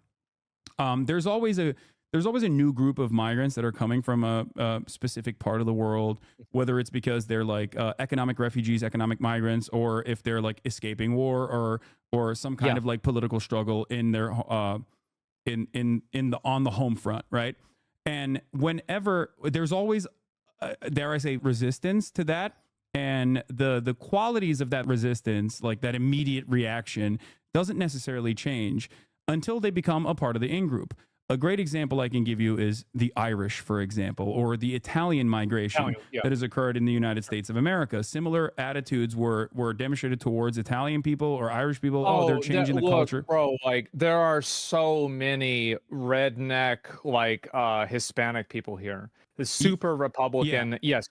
And they are the ones that are always about build the wall. Yes, Yeah. no, you're completely right. Okay, so they become Americanized, and there's data for this as well. So the data shows that Well, it happens by the and it second doesn't generation, the data shows that by the second generation, regardless of where people are coming from, whether it's Guatemala, whether it's Mexico, whether it's a Latin American country or Norway, by the second generation or China, Americans assimilate almost completely, and by the third generation, they have completely assimilated. And there are examples of this around you that you can probably point to. People that are maybe 2 generations removed from being fresh off the boat, or 1 generation removed from being fresh off the boat, that are impossible to associate with anything but American culture. The people that we had in my high school, we had a lot of Eric Hernandez's. Yeah, so I totally understand what you're saying. So that is what I mean when I say, like, most people that come from other cultures that are deemed inferior or declared different ultimately do end up assimilating to the culture of the country that they immigrated to. Well, two generations later, generation by generation, people. that changes rapidly. Well, I mean, you're talking about, like, you know, the way that one person is, like, 2 generations later. Of course, I'm not going to be like my grandfather. I'm sure you're not either. Yeah. Of course, people change over time. But I'm saying that if you take people from a culture, those are going to be their values. That is their values. Now, will that change over time based off of where they're at? Absolutely it will. Of course it will. But it's not like a switch. It's not some like switch, like somebody just comes over somewhere and they're just completely different. Yeah, but ultimately, second generation, it changes. So like their next of kin that is born on U.S. soil with the same rights and same responsibilities, like ultimately exhibit the exact same outcomes regardless, once they are firmly a part of the in group. So ultimately, I guess that like kind of goes it kind of goes against the argument that you were presenting earlier that you also recognize, right? Like that these people, they come in and they are not monolithic. Okay, they are not monolithic in their understanding of the world at all. And while there might be some cultural differences, ultimately nothing like inferior or superior to one another. I don't personally engage in that. I don't know about that. I think that there are differences that are inferior and superior. It's not even a question. I don't think that people are. I don't think that people are impossible to change. That is not something that I believe. But having to change them implies that they should change. I don't think that's what I'm saying. Yes, I think that some things should change. I think that in terms of inferiority, I wouldn't necessarily say cultural inferiority. I'd say conservatism. That's the way I view the world. Like from my perspective, I think that a lot of the things that people point to, a lot of the issues that people point to actually is just simply conservatism being repackaged as like an intractable quality of a different culture. Okay, let me ask you this question. Because do you think that we'd be having this conversation if I said conservatism instead? Because like obviously like a lot of people are upset about it because it's an entirely different thing. Because conservatism can change. People can change their minds. People can change their attitudes, but people cannot change their like the way that they're analyzed by the in-group that is the dominant group in power. If they're being analyzed as like an intractable, inalienable group of like a force almost that is like completely monolithic. Yes, if you were to say that the conservatism demonstrated by certain groups is inferior to I don't know, like broader. It's not even that their conservatism is different. It's just conservatism adjusted to their material conditions as well. I feel like you kind of have the same viewpoint on this that I do, though. Like it's just that like your vocabulary is different. No, I think that really okay. No, of course not. Because for me, it's not like the cultural differences. I like to say that there is a universality to hogs. I call conservatives hogs all the time. I do hog watch, whatever, right? And I've seen it. And the reason why I don't have an issue saying that, even though many people get very upset at me when I say things like that, is because conservatism or liberalism, okay, is just simply a way of understanding the world. Approaches to understanding the world is simply a way that you look at the regular stimuli that you experience on a daily basis, and your analysis can change. Your analysis can very easily change, and you can be an entirely different person. There's a ton of people that are in my community that used to be right-wing on one issue or many other issues that have over time understood and demonstrated empathy and have changed their minds on these issues and no longer consider themselves to be conservative. Whereas when you engage in like cultural inferiority in conversations like that, there is an intractable quality that is associated with this like entire group of individuals. And entire group of people, instead of individualizing them as like people that might have a different perspective than you that can change over time, you end up treating them as the other. And that is what I try to fight against on a regular basis here as well.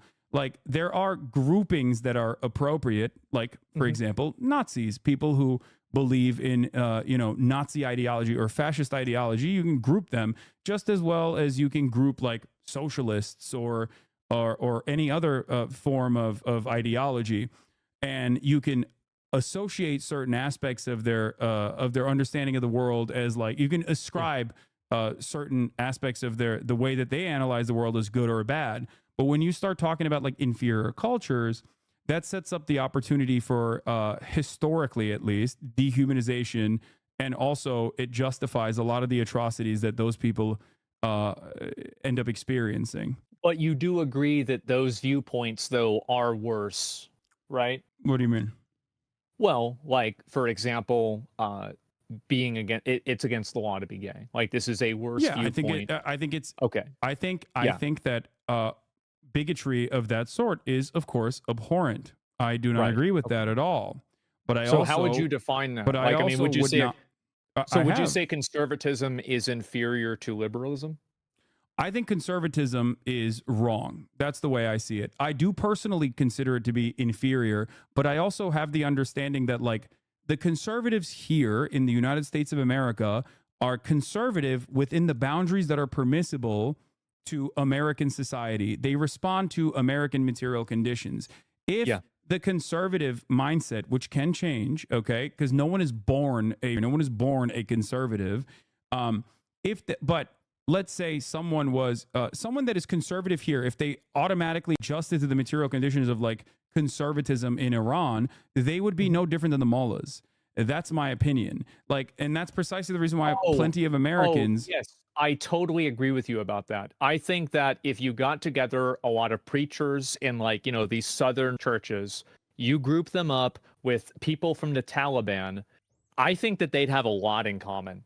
Yes. I totally agree even the with likes you. of Ben Shapiro, it's adjusted to American society.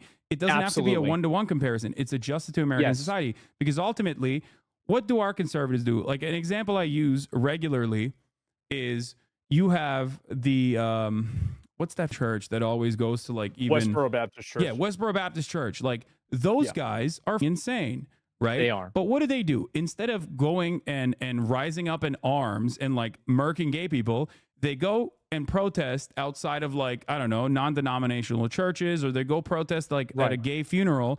And then what do? They go back home and eat $5 jalapeno poppers at Applebee's, because that is the material reality of living in the United States of America. A lot of your needs are fulfilled. A lot of your needs are met. If the dynamic was that America resembled, I don't know, the Korengal Valley, or America resembled the material conditions of like a Gaza, you bet your ass that those guys would absolutely, or Iran is a better example in this circumstance, they would be doing the same. They would be doing not even the shit the mullahs are doing. They'd be doing ISIS. They'd be throwing gay people off the roofs. You know what I mean? And thank God that we have American culture.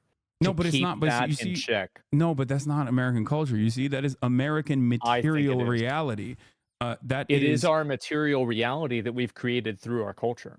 No, culture is not what created this material reality. I absolutely disagree with that. Yes, it is American domination that that there is an invisibility to, that has allowed us to live in the heart of luxury. There is no cultural underpinning that made Americans like exist in the way that they do. It's more so just military dominance. You think a culture has no impact on the success of a country? No, I don't think so. I think that culture is created after the material realities. Yeah, no, I don't think that there's like anything unique. See, that's what I mean. Do you think that there is some uniqueness to like someone being American? And if you think that there's a uniqueness to someone being American, then what happened before America even existed, right? Or if there's a uniqueness to someone being American, do you think that they like any person living somewhere else would directly be at odds if they were to come into the United States of America, and they would not be able to Americanize? I think some people aren't. And I'm sure there's a spectrum for that. There's some people that come into America and they Americanize right away. Absolutely, 100%. Yeah, myself. And, well, there you go. And so, because like you came over here, you 12. I came here when I was 18. Oh shit. Okay. Wow. Okay. Way later. Yeah. So yeah, you just fit right in. It's no big deal. Other people, it's totally different. I think a big reason for that is language too. Certainly, like you speak English. That is a part of it. But my point is, I don't think that like American culture is like is superior. There's plenty of issues that you have also. Yes. There's plenty of issues that you've also mentioned in American culture that makes it, there's plenty of issues with American governance right now that I don't think it like America is a superior culture at all. I don't think that there is any reason to have these kinds of conversations. What? I totally agree with you about that. And I think that the evidence that it's a superior and great culture is the fact that we can talk about those things openly without any fear of negative repercussions. Well, I think it is. I do. And think about how many countries do not enjoy the privilege that we have right now. Yeah, and it's that because is why it's because they're constantly. If we're talking about like countries in the global south, that is directly a consequence of being under constant domination. That's the whole point. Oh, I mean, come on. We both know that there's plenty of countries that are not under. Well, what about China? What about Russia? Right? No, I mean, that's a great. Okay. You just brought up a great example. You brought up a great example. Okay. America, and you will see this. We're starting to experience this right now, but you will probably start seeing this a little bit more. Has not had the bountiful and fully liberated attitude towards our First Amendment throughout even American history. And that is going to come back right now. The only reason why America gets to be the way it is because it was the domineering force on the planet for a very long time without any sort of real threat. During the Cold War era, we had the McCarthy trials. Being a communist is still technically illegal in the books, but no one really applies it. Is that true? I've never heard that. Yeah. The I'll take your Espionage word for Act it. That sounds insane. The Espionage Act was directly designed during World War II in an effort to stop people from speaking out against the war efforts. Like, so Sure. even throughout American history during the Cold War, and even before that during World War II and even World War One, there were plenty of instances where naysayers were actually jailed. Something that seems insane to contend with now in current American existence, right? Yeah. Exactly. Horrible. And yet, historically speaking, revolutionary figures have not only been imprisoned, but also been assassinated by the American state, specifically black revolutionary figures in our history. And that was because... Or attempted to assassinate, like with Martin Luther King. Yeah. So, he was assassinated. But like, was that, but like, what I'm saying is like, it was not really determined that it was from the U.S., but the U.S. had it a bit. Yeah. I see what you're saying. The point is, you do that when you are afraid, when you don't have like weak governments and governments that are worried about complete control, engage in these like authoritarian acts. And yes, America, I suspect, especially with like China growing in power on the global stage, engaging in a lot of soft power initiatives, especially, is causing American society and American governance to become once again as restrictive as it once was during the Cold War. And I think that we will see a very different understanding of the First Amendment. And I can give you a current understanding of the direction of the First Amendment and free speech as we know it and understand it. Give me an example. Laws: boycott, divestment, and sanctions against the state of Israel. BDS laws, or boycott, divestment, and sanctions, was a movement that was created against South Africa. It was to apply social pressure by taking advantage of this wonderful First Amendment that we have here to directly demand that the American government and American corporations boycott the state of South Africa. Now, Israel was a big ally to South Africa at the time, and they learned from the lessons of South Africa as the movement was very successful in creating a ton of pressure and making South Africa as a state into a pariah state. And what happened at the end of the day, South Africans also recognized that they were becoming a pariah state and could not continue their normal existence with like their Western collaborators and whatnot. And inevitably, the ended. Israel learned that lesson and decided to lobby the American government and lobby American Congress and write direct laws that are in contravention with the First Amendment. In 32 states right now in the United States of America, including the state that you're currently in, if you want to be a public school teacher, you have to sign a piece of paper, at least now. I don't know if you have any family members that are school teachers. You have to sign a piece of paper that says you will never participate in boycotting or demanding sanctions or demanding divestment from the state of Israel.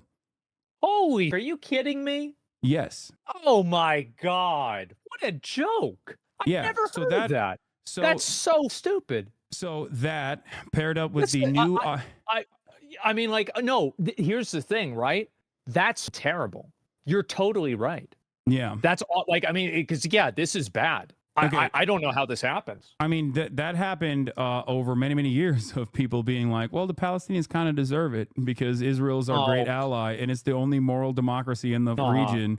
And it's the only democracy in the region. It happened with a ton of efforts to propagandize Israel's position as what it was not, which it was directly at odds of. And most people are completely and utterly unfamiliar. And any kind of person that was criticizing it, like a person like myself, was immediately branded for calling into question this foreign nation and their direct lobbying efforts to undermine American First Amendment laws. You got labeled as the of the day, didn't you? Of the week from StopAntisemitism.org. Yes. Yeah. So like, and I do want to make sure that like it's very much established that like in the same way that criticizing any sort of like Zionism or Israel or whatever is not, it absolutely is not. I don't think criticizing the outcomes of certain cultures is any form of I don't think so either. No, but I don't criticize, but I'm not talking about like Jewish culture. Do you see what I'm saying?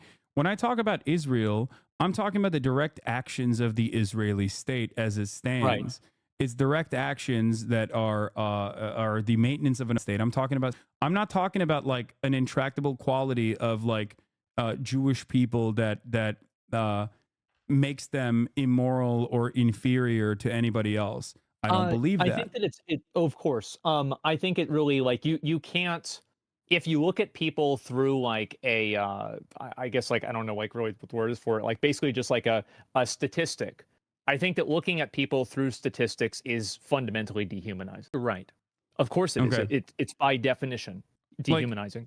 But so I for think that you can look at the actions of the people that are in charge of those countries and say that those actions are not actions that you support yeah, in the same I way that you do. agree, but And I also that rate was on a my point of curve. view. I also rate on a curve in terms of like what is immediately in front of me, you know? I understand.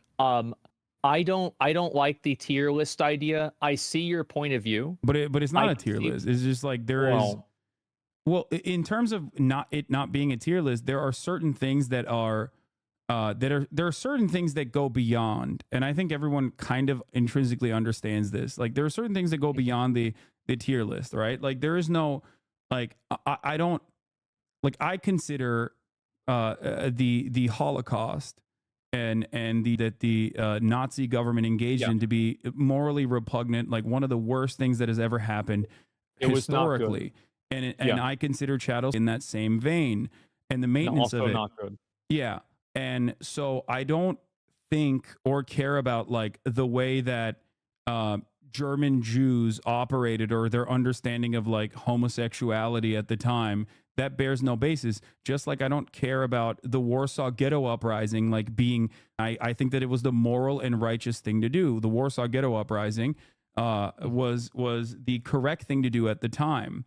And that's because I look at the far greater evil and the far greater in that circumstance, and I consider it to be unproductive to think about like what people did in resisting towards that, because as long as it never meets the standard of the dominating force, like ultimately it doesn't matter. I'm not going to hypothesize like what German Jews would have done if they had the same military power that Germany did. Would they have dominated like the Volkish German society in the same way that like Nazi Germany dominated the Jews? No, I don't think so, and I don't. There is no evidence that they would do such a thing, and that's my perspective on the matter. Well, I think And the that the same reason thing, for that and is that's how because I feel that about the group. Palestinians. I understand that. Well, I mean, I feel like a lot of Palestinians. I mean, I've seen videos of Palestinians celebrating 9/11, right? I mean, it. Palestinians. Yeah. I mean, I'm not sure really whether this is entirely true with all of them, and also like, But so like I don't you're even do looking. you fault them for celebrating like they, I mean there were Do Palestinians that were do celebrating I? like Iran, Israel, for example. Iran Of did a course. retaliation against Israel, and they said that they were going to hit two air bases, and they were going to hit the Mossad headquarters directly Do inside of Tel I Aviv. do I fault do I fault somebody, not Palestinians, let's just say anybody, for celebrating the deaths of a lot of people that are innocent? Yes, I think it's bad. Do you It think is that bad. if Jews were celebrating the of Dresden, would you fault them in a similar vein? I would say that it was bad. Yeah. It would Jews, obviously. if they were to see like falling over Dresden and they were like, wow, this is sick, like we're gonna get liberated, I think like things are changing, I would not fault them. I think that they have I every think that right to do so. so I think that a lot of things you can understand why somebody is doing something. And but for the record, And I also think like Dresden was like the there's Battle of Dresden, for example, was considered to not be appropriate in terms of like all the civilian infrastructure and civilian targets that were of course. destroyed, which is why we applied new rules of war after World War II. But even then, in that very moment, I would never in a million years turn around and be like, man, these Jews like these Jews in Dachau are sure getting a little too excited about the Battle of Dresden. Like I would not say that. I don't think you would either. I don't think that it's really something that like you would focus on a lot, but I think that it's easy to acknowledge innocent people isn't a good thing. Of And of course. course it can be understandable and things can have an explanation, but the explanation isn't necessarily a justification, if that makes sense. So like I see your point of view and about how like there's a certain degree of this where it's like understandable. And I agree with you that it is understandable. But I think that understandable bad behavior in a lot of cases is still in fact bad behavior. And I don't really think that like it's impossible to know what somebody else would do in a circumstance that they're not part of. But what I do know is that when I see a group of people that are celebrating a bunch of innocent people getting, then I think that that group of people is doing something that's wrong. And I think that it's universally wrong. And I understand that from their point of view, and I can easily put myself in their shoes, and I can see the reason why they think that. So Absolutely, are you saying you'd be the one teenager in Gaza being like, hold on, guys, let's not celebrate the Iranian retaliation against this country that is like literally eviscerated my family. Like, you know what you'd be I'd like, be no, doing? this is sick. I would be cheering it on. I would say yes. Fuck Okay, yes. I'm glad that you agree. But Okay, I wouldn't be sitting on a soapbox saying that I'm the good guy. I would be like, no, yeah, I still think you get what you deserve. That's they're what I not would the say. good guys in this situation. They're the victims, and that's the point. Like, I'm not going to fault the victims of for experiencing a little bit of joy in that moment. And I then, get that, but sometimes victims can create more victims. well, historically, so that's a good example. That's a good point that you made. This is something that every single like world changing event. This is a genuine fear that a lot of people have exhibited in the aftermath of the abolition of in the Reconstruction era. Okay, there was a lot of fear from the whites in the South that newly freed slaves were going to come and like dominate them and enslave them. That of course didn't happen, but they very quickly sought to restore the racial pecking order, and they were able to do so. And actually in even in the aftermath of like liberation of a people that were dominated, the usually still comes from people that don't want that sort of change. So it's not necessarily that it wasn't that like black people were like dominating white people and like enslaving them or anything or like them. It was more so white people that were fearful that they would do such a thing, that or at least use that unjustifiable fear as a way to continue dominating black people. That's how we came up with and the like. And that's where the Klan was invented. What? Oh, I know. We've been very creative with so the 3/5 compromise. But you have to remember. But you have to remember once again, it was never. But black people did not actually end up dominating white people. Is my point, and not because they weren't given the opportunity. There was no interest or need. The idea that the idea that like colonial victims will do the very same if given the opportunity is false. It has never happened throughout history, and that's my point. That usually is the domineering principle from those who are at least like watching from the sidelines, or those who are directly a part of the dominating group, like the colonial entity. But that's usually not how it goes. That's never how it goes. Right. So if Palestine had the ability to, do you think Israel would exist? That's a great question. One that people ask me all the time. If Palestine, if historic Palestine existed, right, in the same way as like a nuclear militant force, Israel as an apartheid regime would not exist.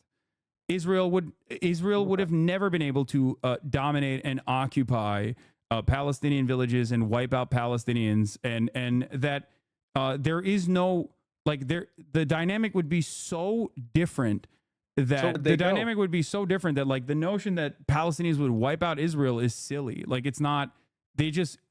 There would be no need for the Palestinians to wipe out Israeli citizens, because that need is born out of being removed from their homes, their ancestral homelands, and being destroyed. If, for example, in the 1920s, when the settler colonial initiative started after the Balfour Declaration, if this was not done as a dominating force in British Empire at the time, was not purposely and willingly shipping Jewish people into the region and giving them areas that they had declared that was basically created in the same way that like America was created, giving them areas of land specifically. And instead, if Jewish people were like voluntarily migrating into the region, then it would resemble American society. It would be a diverse okay. society of So- Jews and Muslims and Christians living side by side. But that is a complete alternative history in this situation. So I don't even It know is how that would work. massively. Yeah, it's total alternative. Well, I I don't mean, know I whether guess I that would could- happen. I could point to like Ottoman rule in the region because Jews did live in the region under Ottoman occupation, and they were cohabitating the space without much struggle or fight at all, as a matter of fact. I think that you're right about that. I do. If I think about it myself, and I feel like back then, definitely a better cultural viewpoint on that. I think so. I don't know what would happen if Israel wasn't able to defend itself. Would they continue to exist? Right? It's very hard to say. No, but- because it's but- like but- we're making predictions. In It's terms of the very- resistance, right? In terms of resistance, everyone Yeah. always says like, "Oh, Palestinians are inherently anti-Semitic." Joe Biden himself Oh said. no, that's Joe Biden himself said, yeah. Palestinians demonstrate an ancient form of, and that's why they are, against Israel. This is not the case. Right. Many of Palestinian resistance leaders throughout history, including ones that are religious fundamentalists, including ones that are secular, including ones that are very including ones that are Christian, including ones that are Marxist, socialist, they've always said that this has nothing to do with Judaism or Jews in general. If Israel was a Christian state, or if Israel was a Muslim state, and they said that they were doing, then they would, then they would hate Israel as a Muslim state. It has nothing to do. It bears no basis. And Palestinian resistance throughout time, you're right about that. and Palestinian resistance throughout time has hardened and has become more as Israel has become more towards Palestinians, because the standard is always set by the occupying power. And it goes in the opposite direction as well. If Palestinians were allowed to coexist amongst Israelis in a singular nation state, then there would be no conflict. There would be no Hamas, because these groups would be dealt with under civil governance. If there were groups that, for example, like the Klan, for example, like there's the Jewish Power Party, which is the Klan, but for Judaism. It's built Is around, that like over in Israel? yeah. Okay. Well, it's an American Jewish guy whose name is Meir Kahan. There's an entire movement of like Jewish superiority, Jewish dominance. Right. It's basically, in the simplest terms, it resembles the Klan. But imagine if, like, instead of Christianity, the Klan was like Jewish, I guess. So It's racial superiority. I mean, racial superiority, ethnic superiority, and religious superiority. Sure. So, like those groups historically inside of Israel, before they became, a part of the current Israeli government as they are now, those groups used to be treated as like, now, of course, Israeli society were usually only Muslims and Palestinians and Christian Palestinians, Muslim Palestinians alike, were oftentimes let go with a slap on the wrist, including but not limited to Itamar Ben-Gvir, who is the current, I guess, like in charge of the national police. I forget what his like actual responsibility is. He very famously, in Israel, back in the day, pointed to the hubcap of the former Prime Minister Yitzhak Rabin weeks before his assassination and said, "We have his hubcap of his car, or we have like the emblem of his car. We can get to his car. Tomorrow we will get to him." And then he was assassinated, right, by a rabid. Why was he assassinated? Because he was kickstarting the negotiations process amongst Palestinians and Israelis. So how do you see this being resolved? Because like I don't really see it being resolved unless one group wipes the other group out. No, and I don't want to sound like great. What do you think? I mean, the greatest example of this is Europe. Yeah, the European Union. You think it's going to be like that? Well, look at the European Union. These guys were each other's cousins and each other for hundreds of years. Like England and France. Okay, they had the 100-year war. And that was bad. And so much death and destruction.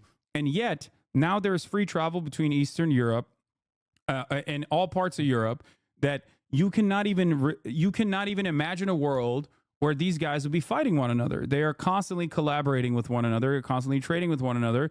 They have literally the Schengen visa, where you have free travel even before the last iteration of the European Union. So like, Yeah. we take for granted peace where we see it, without recognizing that these guys literally slaughtered one another in the most barbaric terms for far longer than Israel has been dominating the Palestinian population. So I personally, just can't imagine that. I personally look to history. I personally look to history and recognize that people would much rather collaborate with one another despite their disagreements, instead of constantly being at war with one another. And I think we take there. It's not like it's not something that is far-fetched or imaginary. It's something that we're experiencing right now. That's why I use the European Union example. And the same goes for coexistence amongst Israelis and Palestinians. It's just that the domineering force, the dominating force, Israel, has to be brought to heel. And whether that looks like what happened to, or whether that looks like what happened with the Algerian freedom movement, the FLN, or whether it looks like what happened with South Africa, is entirely in the hands of the party that has all of the power, Israel. If Israel continues its death and destruction campaign, well, it will probably bring America down with it, most likely because of our undying loyalty and allegiance to Israel's endeavors. Why do you think that America is so fiercely loyal to Israel? I mean, there's so many. There is, the easiest way to describe it is that Israel is a nation state that we basically designed and developed, or at least took over from British colonial rule. And it is an unsinkable aircraft carrier with its own espionage facilities that dishes out that we want to do in the region and test it out at the behest of American that gets to be our attack dog. It's an unsinkable aircraft carrier in a resource-rich region that in a moment's notice could overtake our more finicky allies, such as Egypt, if there is an issue with like the Suez Canal, for example. That's what Israel's goal is. It secures a trade route, and it also secures, by destabilizing the entire region, it also is an American weapon that you can wield against America's enemies in this resource-rich region. Yeah. At a moment's notice. I think that you're right. Yeah, true. Well, like, I'm curious because obviously I feel like, do you think that either candidate for president is going to do anything to like improve this? Okay, right. Yeah, of course. No, I think that it's bad to worse. Like, with the way that like our relationship with Israel is unfolded. Donald Trump did a lot of stuff, and if you ask liberals, they hate Donald Trump. They're so mad at Donald Trump. Donald Trump did a lot in the region, whether it was assassinating Qasem Soleimani, a high-ranking general of the Iranian forces, whether it be ripping apart the was that the one that died like a dog? No, that was, I think it was, Baghdadi. But yes, anyway, Baghdadi. There you go. Yeah. No, there's a lot of that. Yeah. So what that does is destabilizing the region at the behest of Israel's foreign policy goals. The being ripped apart was done at the behest of the Israeli government. Okay, I'm going to continue talking to you about this, but I have to. Basically, like, so I look at it from the perspective that, like, how would you want to see the U.S. like move forward? Because I think that, like, you could. Like, we can disagree, like, Palestine, like, I don't know what's going to happen if Palestine, this conflict finally ends. My expectation is that I don't think that they're going to, like, become a lot more liberal. Maybe I'm wrong, right? But I hope that I could find out. What do you think would be the way that would happen? How would you like to see the U.S., like, approach it? Oh, like, how we treat pretty Israel. Simple. Yeah. In terms of, like, right now, the most significant aspect is like reining Israel in and stopping its death and destruction campaign that is seemingly endless. And the easiest way to do that is what American presidents have done in the past, which is one phone call. It is that simple. It's kind of crazy that it is that simple, and yet so much death and destruction is still occurring because we are still we are still not the junior party in this coalition. We are the people that are allowing Israel to operate in the way that it wants to. We are the if reason anything, why we're there's not goading a Israel ceasefire. into operating in a certain direction, in a certain way. Like in Lebanon, you have members of the Biden cabinet that told Israel that like the time to invade Lebanon was now, that opportunity was ripe. And this is something that like obviously The recent there was a lot bombings of and everything what's up with the recent you're talking about. with Lebanon, the invasion of Lebanon. Okay. And that's precisely the reason why Joe Biden will turn around and say things like, "Oh, I'm really working tirelessly for it," but like seemingly no exists, like it doesn't happen, and then they send another $20 billion of weapons into Israel. Obviously, they're not being honest about their genuine intention here, because in the past, Joe Biden has made one phone call in 2021, for example, and told Israel to cut it out, and they did the next day, because without steady flow of weapons into Israel, Israel would not be able to conduct these campaigns, because they keep running out of ammunition. That's how much they are, that they don't have the runway they do not have the runway without American intervention. So if America stopped supporting them, we would have a ceasefire within a week. Yeah, if America said you're done, cut it out in one phone call, or no more weapons are coming your way, yes, Israel would have stopped this months ago. Israel would have stopped this yesterday. Israel will stop it tomorrow. So we're not doing that. And I think that a lot of people think about why that is the case. And I guess like the smartest analysis that I've encountered, that I've thought about quite a bit, is that we're gearing up for war with China, like a Cold War with China, which is going to be a far harder one to fight, especially given like our current position in the global economy, China's current position in the global economy, and the trade relationships that we have and the rest of the planet has with China that did not exist with the USSR last time that Cold War happened. And I think America is trying to basically dominate the region as best as they possibly can, and sick Israel on all of the other regional actors, so that they can, I guess, redefine the maps and reshape the maps in the way that they see fit, so have they like can an move on, imposing power. Yeah, sure. and so that they can move on to the far graver threat that threatens American hegemonic superpower status, which is China. And that's the reason why they're trying to do like this last ditch, before this last hurrah. It's weird to talk about it on these terms, but I think that's precisely what is going on. It's Israel doing, I'll use a German term here, its own Endsieg before they're done. And they're going to do as much territorial acquisition as they possibly can before, before they are restrained by the American government, whether that is the Trump administration or the Kamala Harris administration. Who knows? But it will. I think that's what's happening, and they're trying to make sure that they can set up a permanent occupation in at least like the northern strip, and potentially the entirety of the strip, as they will redesign it in the same way that they have in the West Bank, inevitably, to the best of their ability. And obviously that means of the entire population, 2.5 million people that live there, ethnic displacement as well. I think that it's really problematic, because I've seen that the behavior of Israel, I think, has really like just multiplied the amount of actual, like Adolf has been making a comeback in a big way. It's crazy to see it. Absolutely insane.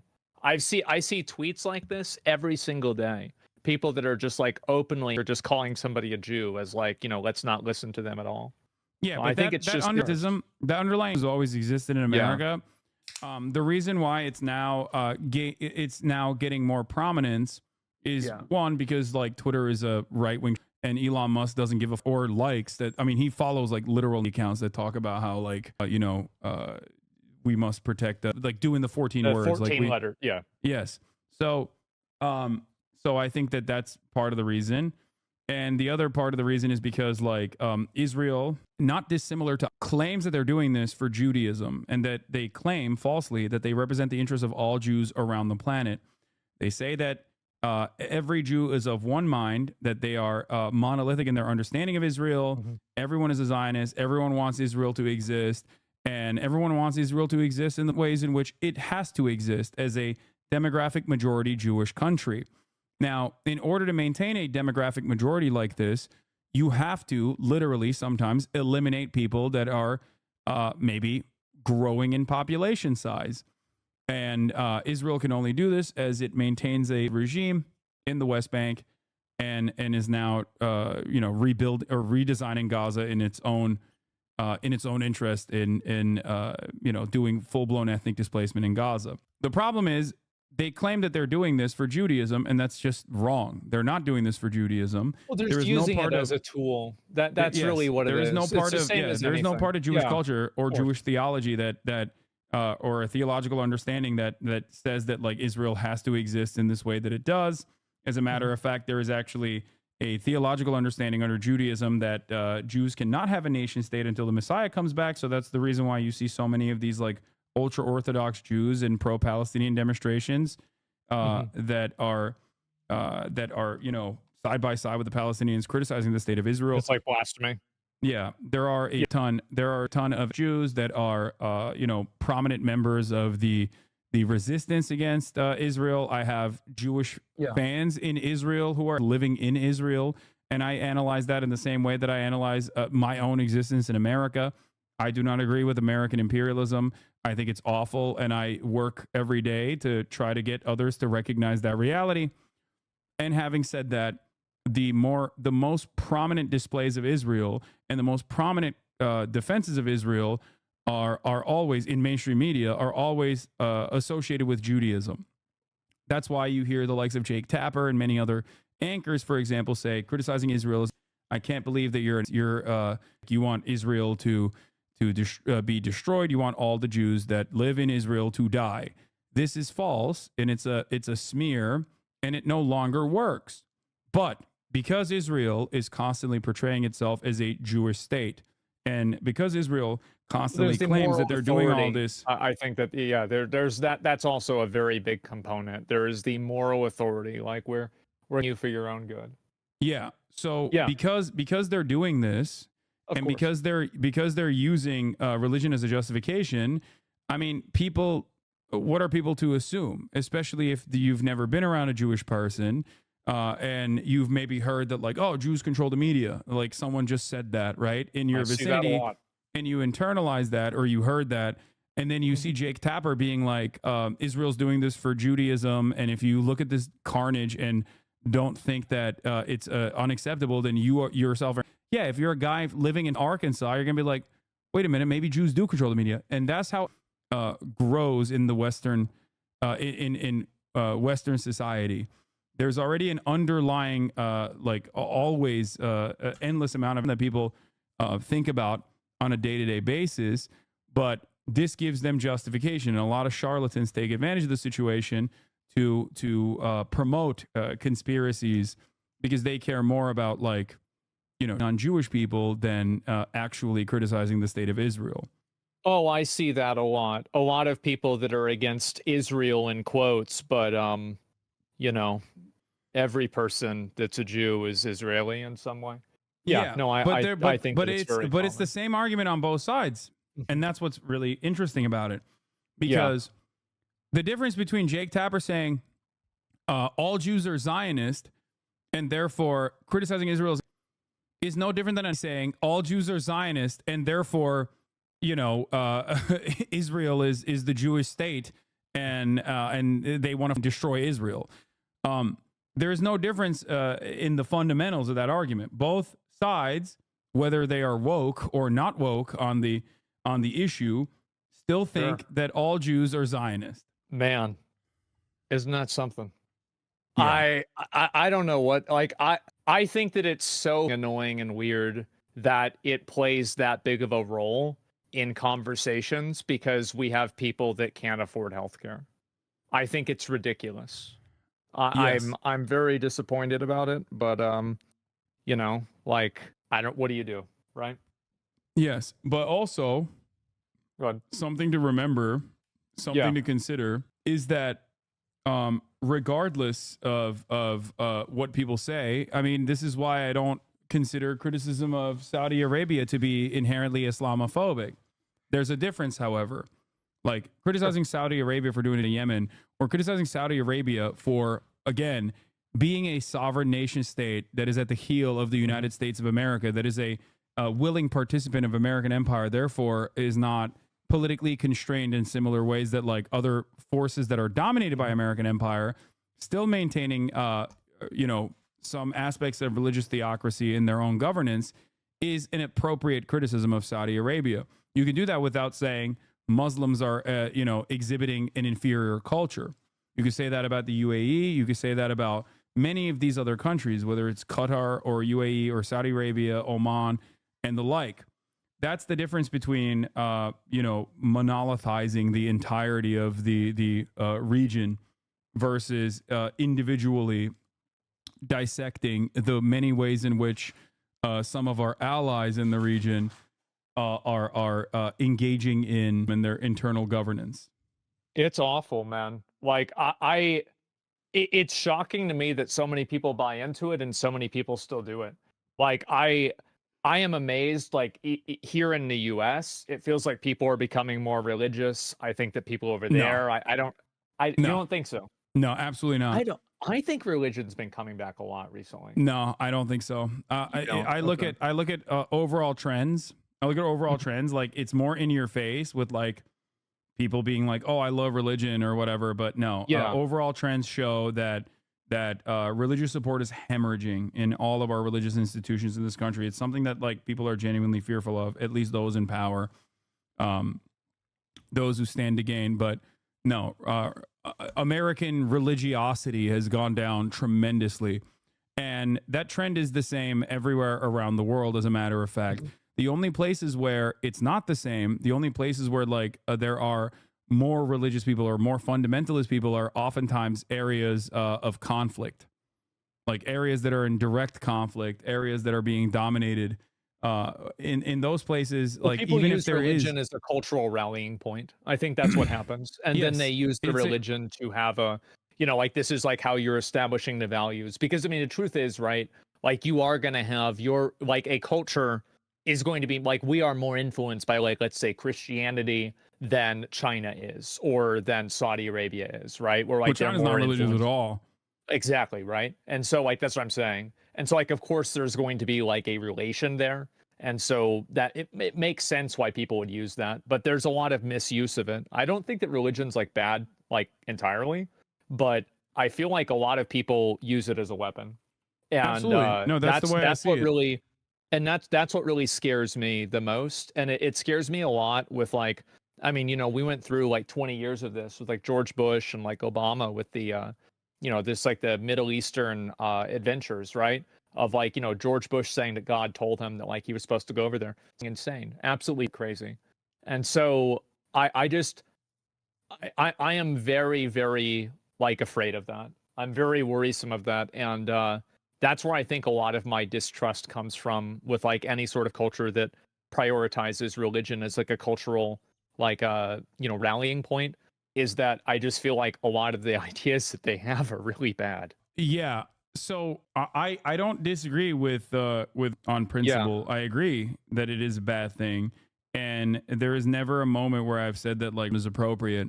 I just simply recognize that it is nowhere near the most devastating aspect of like any kind of society if they are currently in the process of being wiped out. That's just my analysis on it.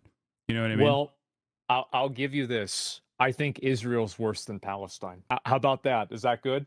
I mean, yeah, I agree.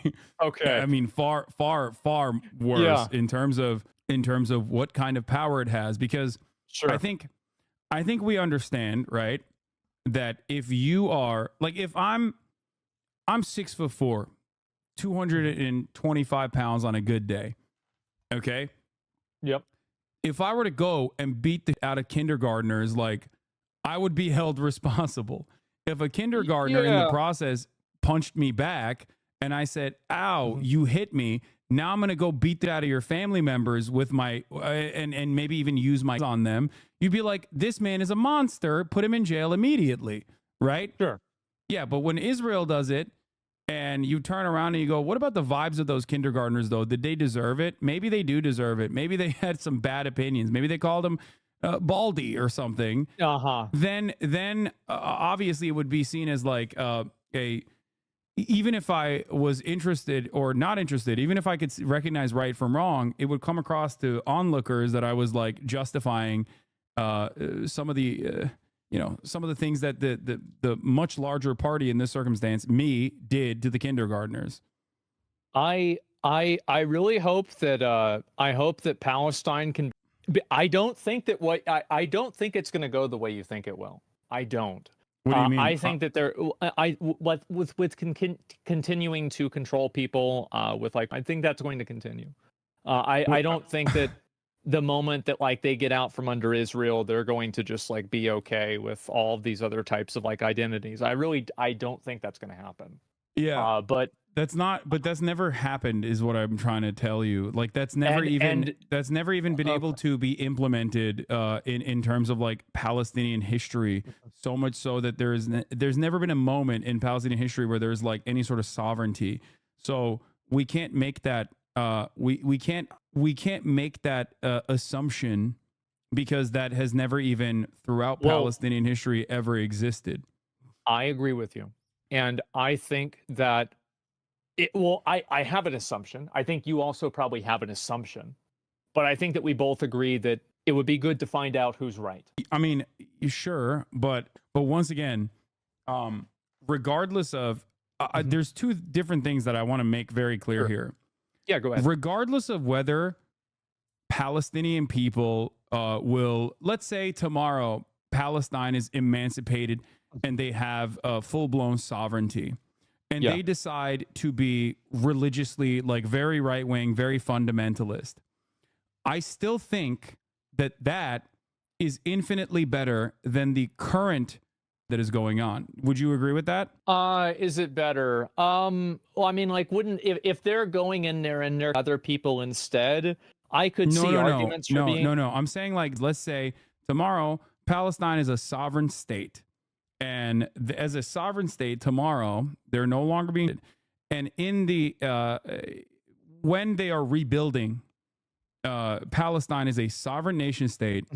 They are they're like really harming gay people and trans people in Palestine. They're like arresting them. I still think that while still inappropriate, would be a far greater outcome than being completely wiped out and being completely... I don't think that is going to be the outcome, but regardless, I want to make it very clear. I think that yes, is better than any kind of genocide. We're not making a tier list. I get that. I understand. That's all. My point is that I agree with you. I just don't think that I don't like their culture either. Right. I find it to be problematic as well. And that's why I struggle. By the way, the people that we were talking about in terms of Palestinians are like, they are some of the most educated per capita population in spite of everything else, just for the record. Like, I don't know if you knew this or not, but Palestinians are literally some of the most educated people on the planet, like per capita. I hope so. I mean, I hope so. I mean, there's like Palestinian educational attainment is in spite of being by Israel, in spite of like living under Israeli occupation, is incredibly high. They have a tremendous amount of obviously a tremendous amount of struggles and tremendous amount of hurdles to go through. But the status of education in Palestine is that 96.3% of the population is literate. It's higher than like the high human development category average, as in Palestinian society as a whole is like has a higher literacy rating than developed nations. That's really good. That's great. Yeah. So like, I don't think that these are the religious fundamentalist people that you think that they are, is what I'm trying to explain. I don't think that I think there were a lot of people that were religious and also very well educated that can do very bad things. I don't think that For like the sure. more educated you are, like I see what you're saying, and I think that you definitely do have an argument with it, but I'm not Do sure you whether understand that's why like cultural inferiority arguments end up like leading you astray in this subject matter? Because now now that I've told you the literacy rate being higher in Palestine in the yeah. Palestinian population, now you're saying, well, they can be literate and still fundamentalist, but like Well, yeah, of there course. isn't there isn't evidence of this reality of like broad sweeping fundamentalism in Palestinian existence at all. If you are Well, pointing to which is a fundamental Islamist fundamentalist organization that started off as a charity that became this like resistance group, in yeah. terms of their governance, if that's what you're pointing to, once again, the situation is very different for the broader Palestinian society, because that is the only group that has successfully been able to thwart Israeli incursions, further Israeli incursions. That is the reason why they are the domineering group. Israel's all the secular leadership so consistently, or turned it into, like the Palestinian Authority in the West Bank, turned it into its own security apparatus, but with a Palestinian face. So from the calculation of the Palestinians, they're like, okay, these guys are, these guys are religious, but they're also the only It's people the devil defending you us. know. I understand the It's not even the argument. devil. They see it as like these are the only people that are fighting back against the country that is, Yes. my house. I understand that, and I can see their point of view. I just think that they're still bad. I do. I think it's bad to prosecute people and to kill them based off of their identity. Okay, I'm not. there's no I disagreement. see. There's no disagreement with what Right. you're saying. Of course. The Of the course. the difference, however, is that again, Go ahead. Palestinian internal governance has always existed within the confines of being a colonial entity. I They have know. never had full blown sovereignty, so their internal affairs have to always be analyzed. Well, one, Palestinians are not of one mind, right? So that's number one. And number two is that we are talking about, especially if we're talking about the Gaza Strip, we're talking about people that are majority underage. Mhm. Majority. The majority of the Gaza Strip is under the age of 18. So, like, we're talking about teenagers for the most part. We're talking about kids, because that's what's going on. So, like, their internal governance or what has happened in Palestinian society, it bears no basis in the outcome. Israel's them whether they are gay, Israel's them whether they're straight, or whether they're fundamentalists or not. Palestinians could be the wokest, okay? Palestinians could be making video games with like only trans representation, and Oh Israel would wow. still be them. Okay? Mhm. That's the reason why it Yeah. doesn't matter in this conversation whether they would engage in any sort of like internal governance post emancipation that is like or not. I think that it really, I think that they should be able to make that decision themselves, right? Like, if they want to do that, that's fine. Like, that's, I mean, they're a sovereign nation, or they should be a sovereign nation. They should be able to do that. I just don't like the cultural equivalency. I do actually think that these cultures are, in a lot of cases, worse, and I think that there are a lot of points of difference there, whether it's about how you can speak up against the government, how you can resist different types of control, But what there expression. again, remember what I told you about Well, there like are the people that Espionage were Act during World War II and like sure, during Cold War, all of these like laws that were mhm, created to dominate American people for having a difference in opinion, sure, but all those are bad. Like, I but mean, it's because it was born out of necessity in the minds of those who were responsible for the government. You yourself are in at odds with that, but yes, ultimately you still said, maybe because you didn't know this, you mhm, still said that like America is the a far superior culture. it The is. point is, it has nothing to do with like the point is it has nothing to do with like a culture at all, and everything to do with the material conditions that you're subjected to. That's my argument, and that at least throughout history, societies that have been allowed to foster, allowed to prosper, have inevitably had these struggles, that are born out of a genuine need for people that want that want equality. And that's it. That's the reason why. And there's always going to be resistance from others inside of said societies every step of the way. But in order for you to analyze this, you have to look at Palestinians in the same exact way that you look at your fellow Americans, because there is no difference. Ultimately, they're still, at the end of the day, they're still human beings, and some of them are gay, some of them are trans, and they all want equality, they all want a job, they all want shelter, and they all, you know, want to play WoW Classic over retail. Right. I of course, I agree with you about all of those things, except for I don't know if all of them want equality. I do think that some of those people do actually hold very regressive views, the same as the way that we have people. That's what I mean. Right? But you have to, you have to analyze broader Palestinian society in the exact same way. With that, the moment that you are equipped with the understanding that they are no different than Americans, okay? Some are going to be restrictive. Some are going to believe insane. Some are going to believe insane in the other direction. Like some are going to want to make Concord again. Okay. Some Palestinians are going to be like, I want to make Concord, but more gay. Yeah. Okay. And that is just the reality. That might be happening. There are people with a diversity of opinion. They're no different than you and I in terms of their needs, in terms of like the way, in terms of what they want for themselves. And that friction is always going to exist in every society. And when you are no longer shackled by the restrictions of existing under a colonial occupation, you will be able to move society forward by fighting. There's going to be struggles. Mm-hmm. There's always going to be struggles every step of the way.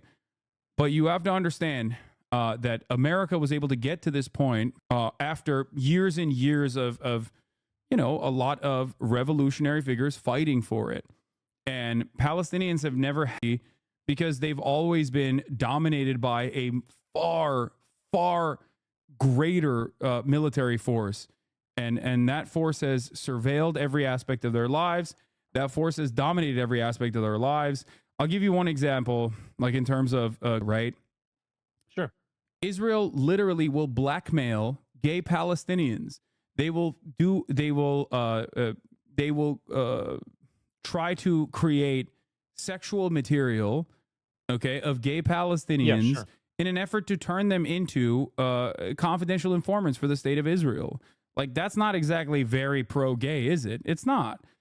Oh, Israel's awful. Yeah, for sure. No, like, but that's my point. Definitely. Ultimately, just like Israelis do not make a distinction between gay Palestinians and straight Palestinians who are or whatever.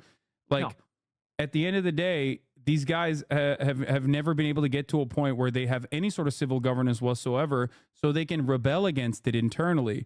But remember, it's always the people that are still Palestinians that will be rebelling against whatever form of governance they inevitably create, if they are ever to be free. It's hard to say. I mean, like, my expectations of things changing massively are very low.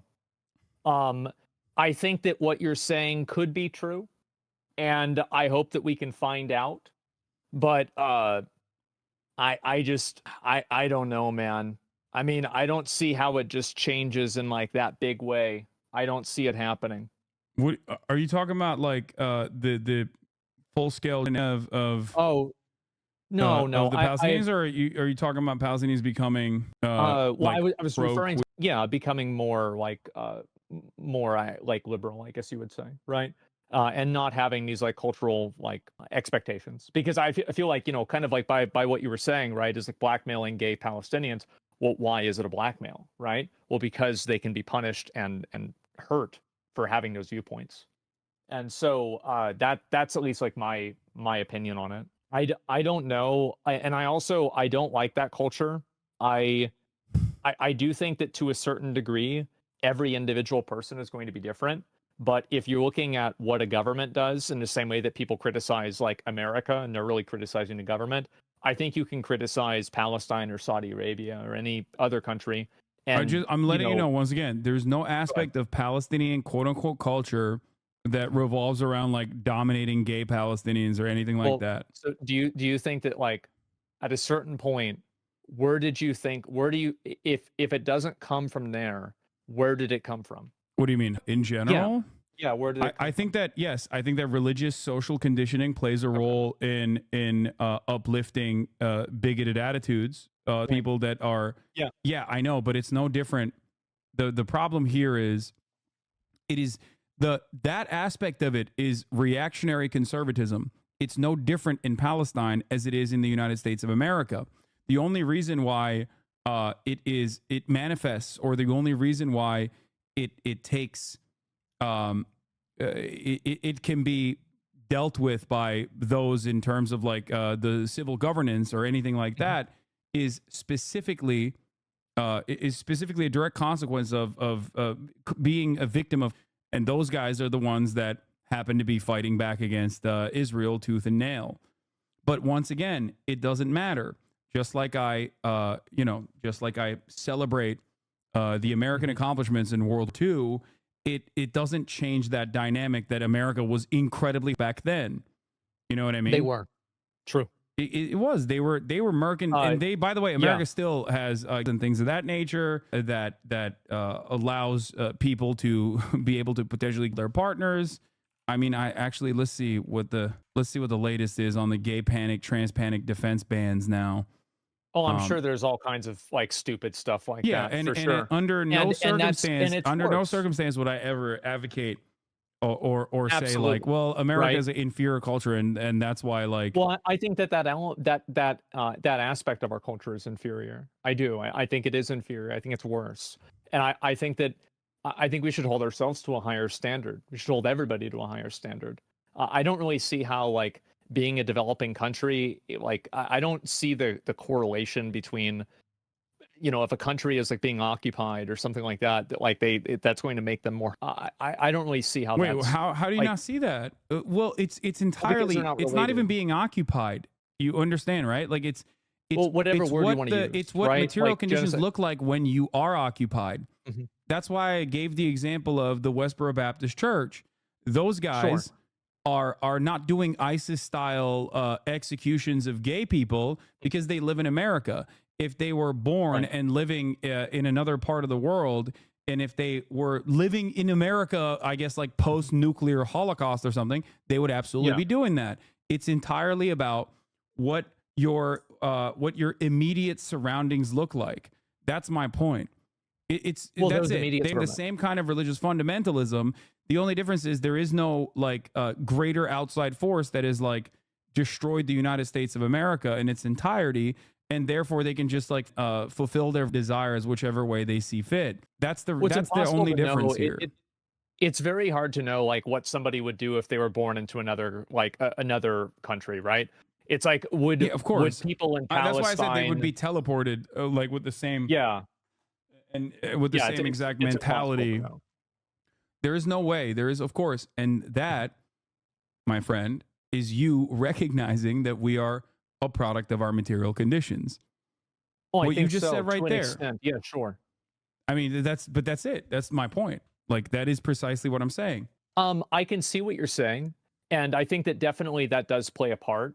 But I think that also a culture is created by a government, and you can look at the way the government applies any sort of rules. And I think that it is very easy to say that some rules are unfair and they are inferior to others. I do not think this is a problematic thing to say. And I don't like the idea of the cultural relativity. I don't think that that really exists in a lot of cases. And I feel like, yes, of course, you're going to have people that will take advantage of, oh, well, this asshole guy is coming in and he's going to, save us, but he's also a bad person. Yes, of course that's going to happen, right? But at the same time, I don't think that's the only point of it. I think that if you do have a law, and then also while that was in charge, that culture, that group of people that is bad, um, while that's around, is inferior. Now, I feel like a lot of this is about like the inferiority thing. To me, the word isn't really that important. It's mainly just like there are ideas that I think are just objectively worse. Like, for example, like not letting people express their identity for whatever reason. Mm-hmm. I think that's just an objectively worse viewpoint, and anybody who is trying to champion that viewpoint is a bad person. It's just you're doing a bad thing, and there's like no justification for it. There's no like I can see people that like don't actively fight against it because like for whatever reason, right? There could be 50 different reasons, but I do think it's always bad. It's bad every single time, and Yes, I I think think that being able to yeah, suppression of people's like expression of course, is not a good thing. Yes, it is a bad yeah, thing. But again, mhm, there is a difference between doing it in a developed nation that yeah. does not have like any sort of outside forces dominating it versus a country that has never even been allowed to be a country.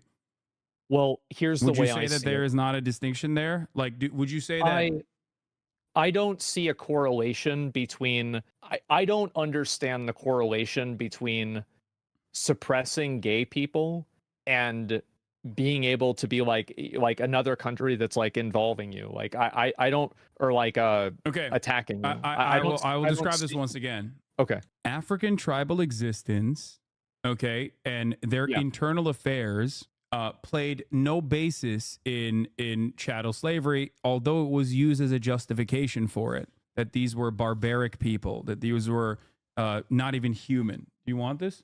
Oh, okay. Well, yeah, but it was bad, right? I mean, like what they were doing there was Like, still would bad. It you? doesn't justify the bad behavior. No, Okay, I don't think it's justified. No. but ultimately, Mhm. there is still a far greater evil here, which is robbing people of their homes and stripping them Yeah. away, you know, mass rapes, mass subjugation, humiliation, chattel slavery. So when historians look to this, when historians look at chattel slavery, they don't analyze the conditions of African tribes unless they are a different kind of historian that may or may not be trying to justify Yeah. chattel slavery. And the same goes for any kind of colonial domination. Some of these opinions are more permissible in polite society than others. Mhm. The reason why I'm using chattel slavery is because everybody recognizes right from wrong. Um, Yeah, sure.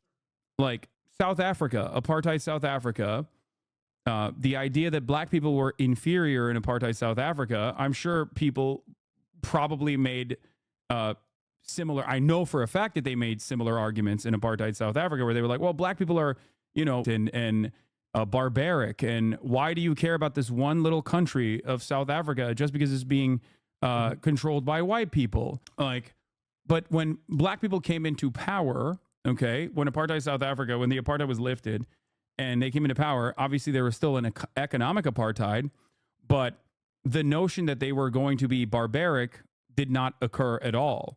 The idea that they were going to be dominating and barbaric and inferior in their governance, that did not happen. I don't see why why is it so hard to just acknowledge that certain things that people do are bad? Like it's really It's not not. it's not I'm complicated. acknowledging Yeah. that religious fundamentalism is bad. I'm Mhm. also telling Sure. you that it plays no role in the far greater evil, because the difference between 10 gay people and 100,000 gay people is 100,000 gay people is worse, right? Well, yeah, of course. Okay. Well, then that's the Right. point. That's the point I'm making, which is that Israel is not only 100,000 gay people, but just every straight person as well. They don't care who they're, and that is the reason why I don't spend a lot of time being like, well, the Palestinians have never actually shown me that they deserve emancipation because they're not like super woke about gay people. Yeah. It bears No, no basis in this. Like, I don't care I don't want to see when I analyze the Palestine. situation in World War II. I don't look at like Mhm. you know, the way that like how how German Jews thought about, like, what German Jews thought about like gay people. I don't really care. Yeah. Yeah, I could see that. To me, I think that it's very easy to just acknowledge that certain things are bad. Like, for example, like if they're treating people this way, It is a bad thing, but at the same time, it doesn't mean that they should be for it, right? Of course not. Yeah, and No, they're not being for it obviously not. anyway. That's just like that is only the Right. justification that Israel tries to use whenever people are countering this kind of argument with like, "Hey, man, it is wrong," and they'll be like, "Oh, well, Israel would you if you, I mean, Palestine would you if you were gay," Mhm. which, by the way, I don't know if you've ever seen this, but there's a very famous video of a trans activist that went to and literally engaged in humanitarian aid, and obviously they were not like, "Oh, you're trans, we're gonna kill you." They were like, "Oh, thank you for your humanitarian aid." They don't give it like it's the same as any other kind of person. I talked to a teenager from Yemen, okay, who everyone called, myself included, called Timothy Charlemagne or Chalamet. Is He that was the One Piece one? yeah, exactly. Yeah, yeah, Now this kid is like, I think he was like 19 at the time when I talked to him, which means that for most of his life he has withstood, right? Like he is a person whose only experience is like, it's literally like talking to Anne Frank, basically. Okay, being able to talk to Anne Frank in real time. That's all he's known is death and destruction of his home, right? With American but bombs. he's not getting by gay people, right? He's not getting like if No, he's hold on. We're talking about gay people. America. I'm going to bring up something important here. First of all, he wasn't Houthi. I asked him. He was like, "I'm not," which many people said, "Oh, he's hiding it. He's PR trained," which is really funny to say about like some random dude who can't even speak English. Like he doesn't give a fuck if people call him. And I asked him, like, "What do you think about Jewish people? What if I were to tell you that like Jewish people are leading the Zionist movement in America?" And he was like, "That's great. I love them. That's awesome. Anyone who's against Israel is my friend." Now, that might have been one of the first instances where this person ever even heard that Jewish people were against the state of Israel. Okay? But his immediate reaction was "That's great. Love that. I'm a big fan of that." Something along those lines. And the reason for that is because there is a far greater problem that people care about. And that is Israel's complete domination over the region, America's complete domination by way of utilizing Israel over the region. That's all they care about. If that was removed from the equation, okay, these people, some of them would absolutely be right wing. Some of them would absolutely be like, "Oh, I don't with gay people, those guys. I want to kill them." And other people would say, "I'm gay. I fought alongside you. Like, what the fuck are you talking about?" That's just how human beings are. That's just how that's how society ends up evolving to a point that we take for granted that becomes more understanding. It's not easy. I think that's what happens over time. It is, but I think it's easy to say that where it is right now isn't good. It's not good.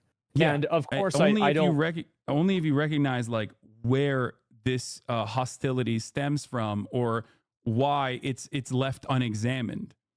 Rather, the hostility that we assume these people have, because like the reason why I asked him about the like Jewish anti-Zionists was because even my assumption is that like the Houthis, for example, literally have a banner that says "Curse the Jews," right? Yeah. Like, so I was very curious as to see like how this person would react to something that he might not have even ever considered.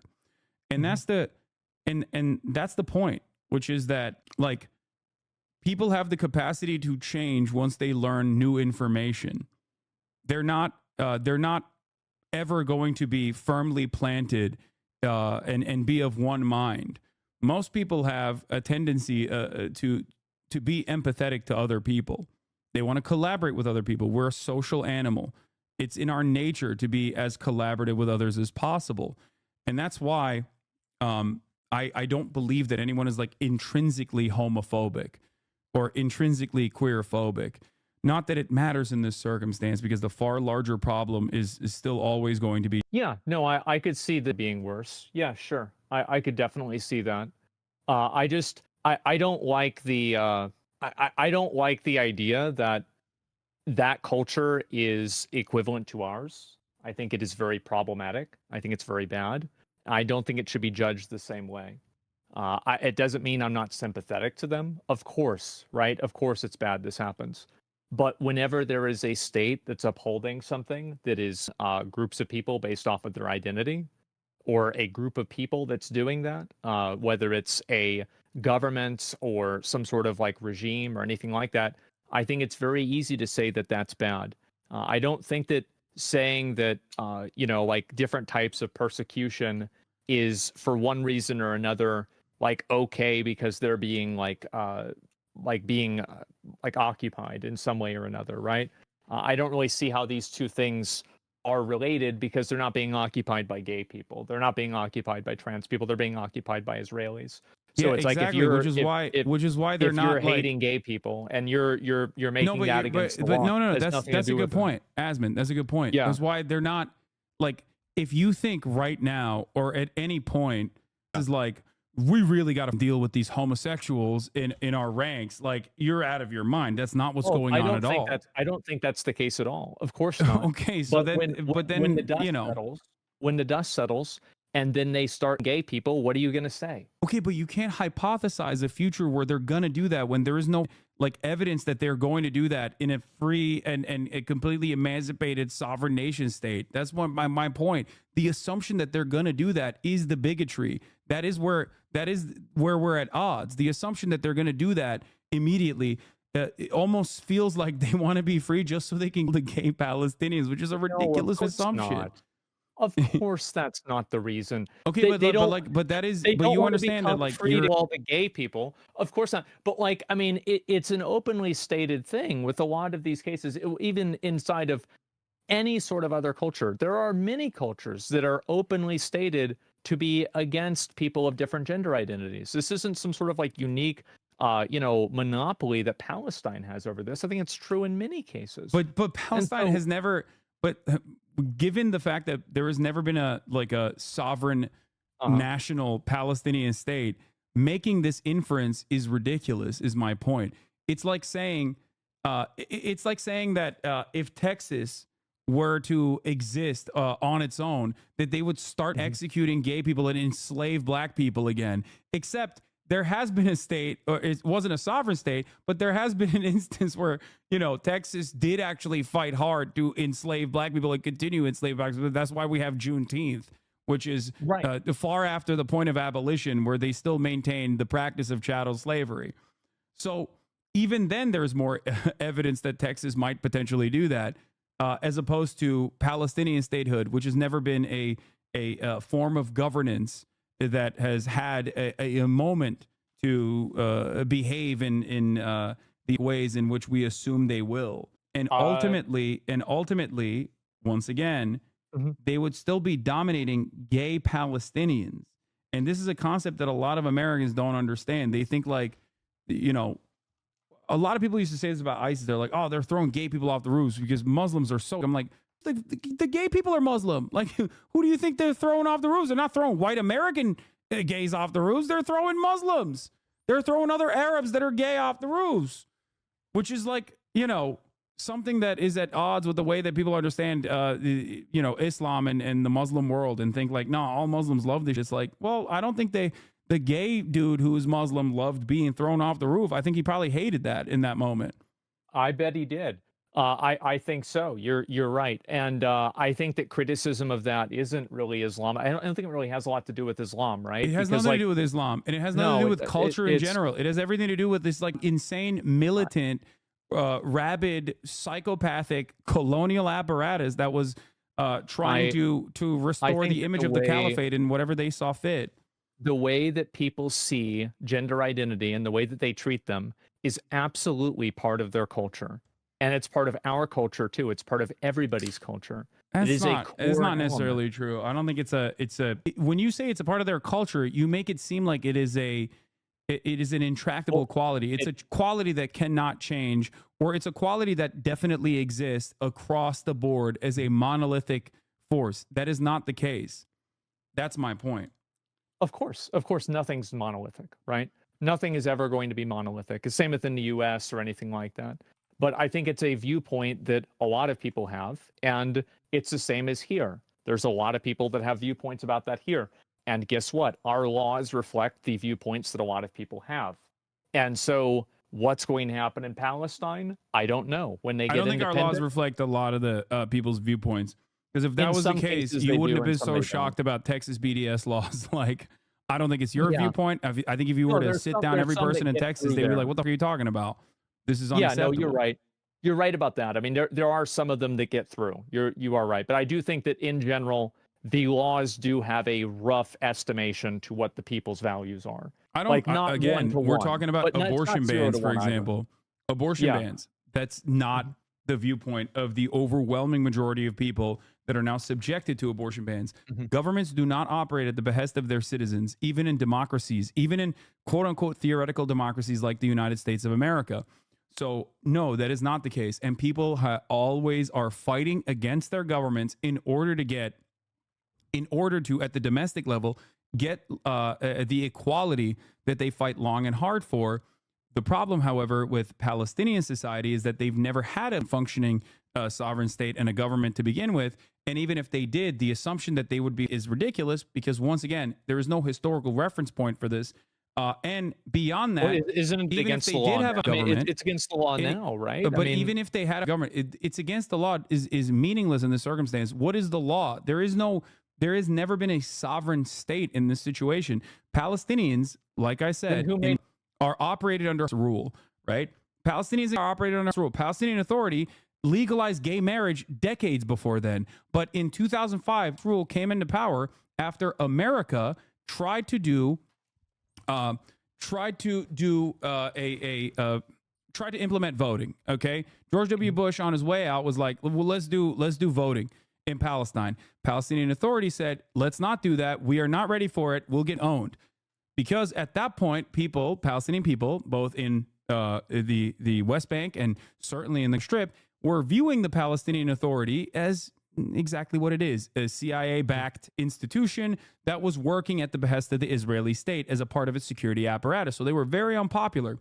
So what happened? Came in and we're like, we're Muslims. We love Islam. We are honest because of our Islamic background. And we are the only group that is actually resisting against the Israeli apartheid. We are going to run a anti-corruption campaign, which is what they did. And just like the prediction of the Fatah Party, which is a secular party, which is the part of the Palestinian Authority, they were right. Did win. Then America said, let's do a coup d'etat. Take over the Strip regardless. Actually won that battle. And basically the rest is history. They have, been the de facto government. Don't you think the fact they won the vote matters? Like, if the people are voting for the people that want to oppress people based off of their identity, I think that to a certain extent, okay. Let me answer the question. Okay, great question. Of like what people think. I have two problems here. I just told you that 50% of the population of Palestine and the Strip is under the age of 18. None of them voted for. Okay. Because they weren't alive. That's number one. Number two, You said you voted for Donald Trump in the past in 2016. I did. Okay. Why did you vote for Donald Trump? I just didn't really like Hillary Clinton. There you go. Turns out people have many different motivations for voting for one particular party over the other, and it doesn't have to be Islamist fundamentalism that they believe in. So that's my point. Because they're human beings with a ton of different attitudes and different opinions.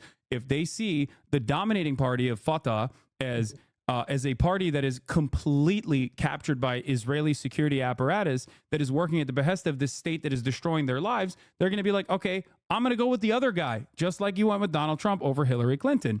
So, but it doesn't even matter because most of those people that voted for are dead. They don't even exist anymore. And it doesn't matter because it's still the governing party because there's not a real democracy there. They are a militant force that is dominating the Strip that is simultaneously fighting against the Israeli state.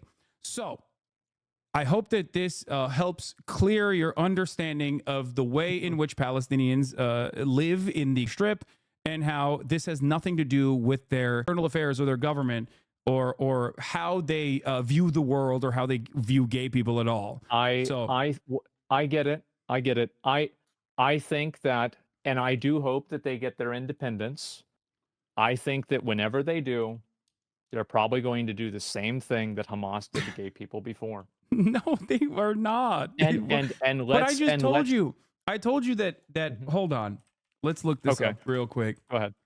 Like, if that was the case, which is such a funny argument that we're having over like a group of individuals that are being anyway, like I don't give a fuck if they literally were straight up jailing every homosexual person on the Gaza Strip, I still think that it is inappropriate and completely unjustifiable. But yes. Well, two things can be bad, right? What? I mean, two things can be bad.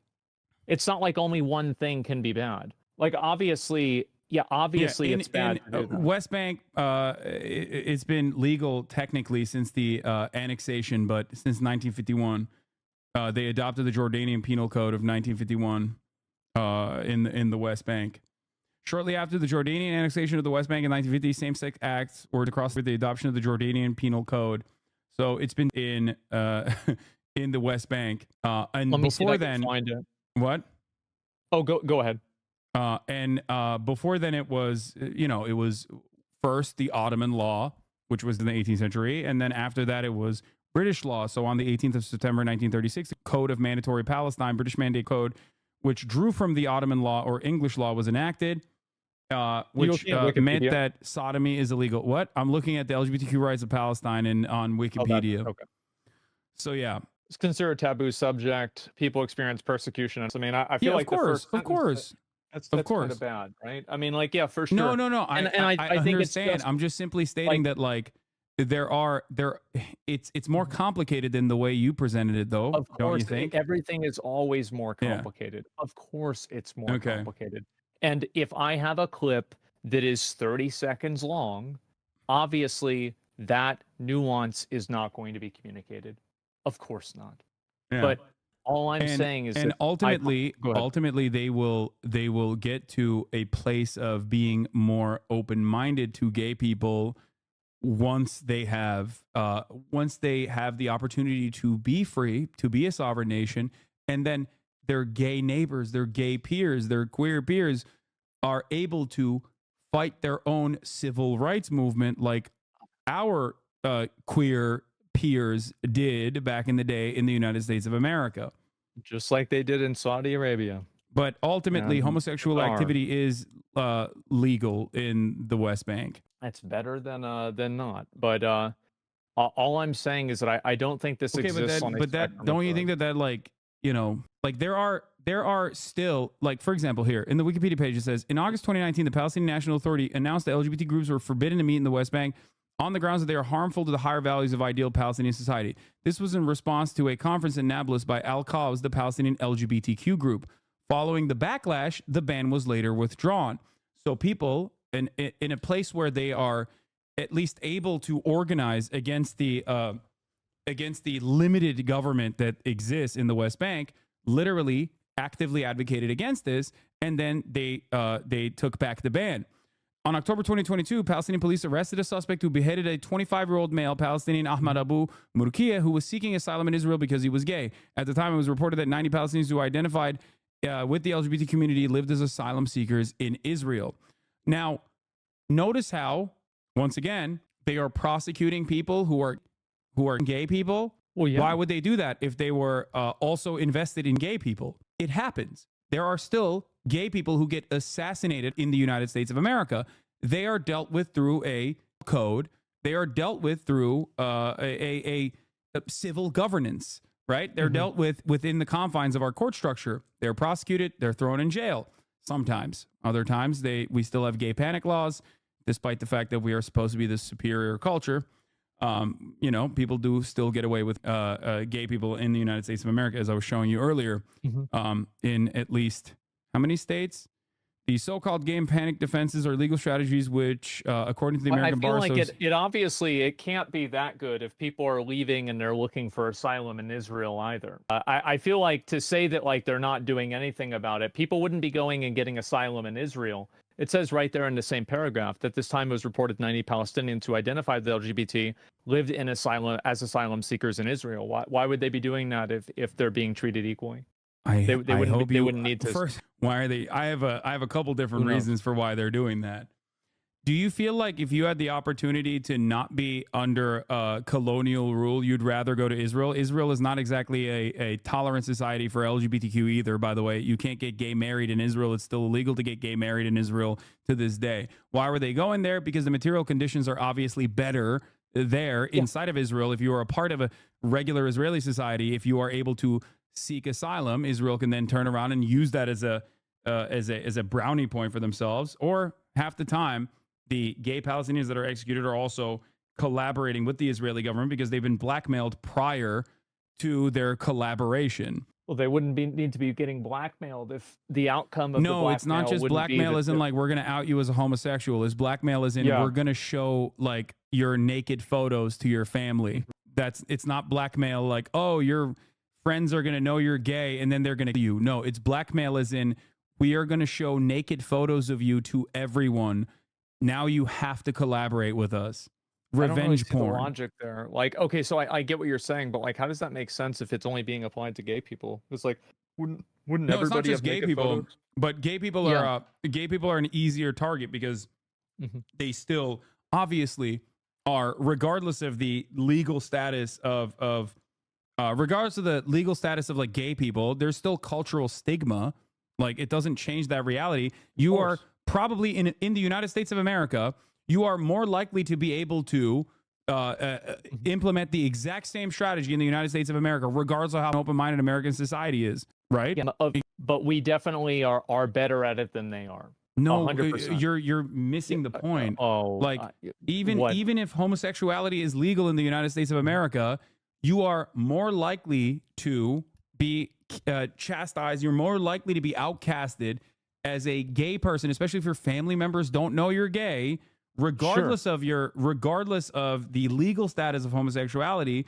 You are more likely to be stigmatized with blackmail and revenge porn in that circumstance. Are you really telling me that like you think that the stakes are the same? In terms of what? Being the stakes ultimately literally don't matter because we're still talking about a military occupation in the West Bank. So yeah, Israel's bad. Like, I mean, for sure, Israel's bad. Absolutely. I can't believe like I said, it's I been can't a believe while, like right? still. Yeah. I can't believe we're still going back and forth on like homosexuality in occupied. Like again, it bears no basis on whether or not these people are worthy of being subjects of colonial occupation. They're not. You know, I think that it really answer. like you could sure. Like I don't really think it's that big of a deal either way, right? Like I don't really have like a super like my main problem is the fact that they do that. By the way, and I do want to state something because like Islam is like by and large, Muslim cultures are by and large more tolerant of trans people. Remember what I mentioned about Iran, for example? Like even in Iran, you can get gender affirming care.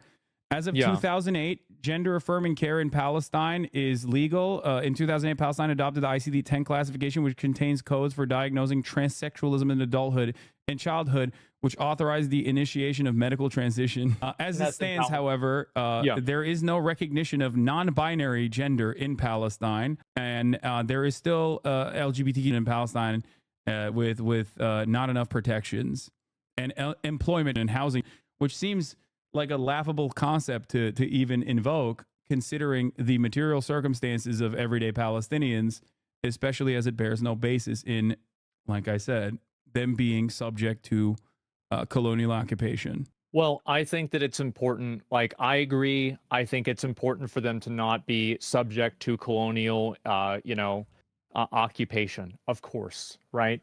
Why would I want that? Why would anybody want that?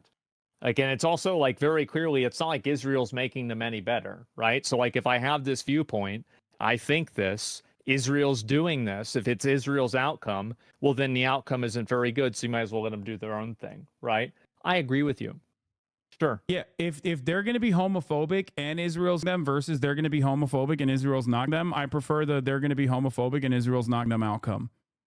I think we can agree on that, right? Especially if we both come to the recognition that Israel them is not going to combat homophobia at all. Okay. All right. We can come to that agreement. Okay, great. All right, perfect. That's it. Yeah, and beyond we that, can like do I that. said, it's not as black and white as like Palestinian culture inherently is homophobic or anything like that. And we are all, again, we are all products of our own material conditions and our circumstances. I certainly hope that they're able to make things better. I do. One day, One day, sure. one day they Maybe can. One day they can also argue amongst themselves about whatever game developer is making it's Ubisoft gay people with the gay black samurai. Yeah, Ubisoft Palestine. A lot of Mhm. Palestinians are going to be up in arms. Right. Okay. All right. Well, Thank you, Asmongold. no, for sure. And I can see your point of view. I hope that you can see my point of view to an extent. You don't have to agree with me, but I think that my perspective here is not totally crazy, and I can see where you're coming from too. And for sure. All right. I don't think that you're like okay with it, and etc. All right. I would also, like I said, talk to. You have friends out there that have similar opinions to mine. You have friends out there that are of Palestinian descent or Muslims as well that you can talk to about this kind of thing. And I hope that they can, give you personal anecdotes that are a little bit better than what I can explain to you through historical relevance. Oh, I get it. Yeah. And I probably will. You know what? I probably will. I find this stuff interesting. I like talking about it. I know a lot of people like to turn things into hostility. I enjoy conversations like this. I think that you do too. That's probably why we've been doing it for I don't even fucking know how long. So I have no problem discussing it and talking about it and debating about it all day. It's no problem. Okay. All right. Well, have a good one. You too, man. I'll see you later. All right. Bye. Oh, man. Okay. I'm sure that chat's going to be really normal about this. Like, I'm certain of it. No, you're not. You're not going to be normal. Anyway, the evil Muslim Mughal era of India was the gayest of places. They were so busy fucking each other that even the Brits joined in and started fucking them. It's good that we did this. Now extend this feeling and perspective of the Palestinians to animals. Auschwitz begins whenever someone looks at a slaughterhouse and thinks this. They're only animals. And if you think this too, far or not from your fight or representing the same trait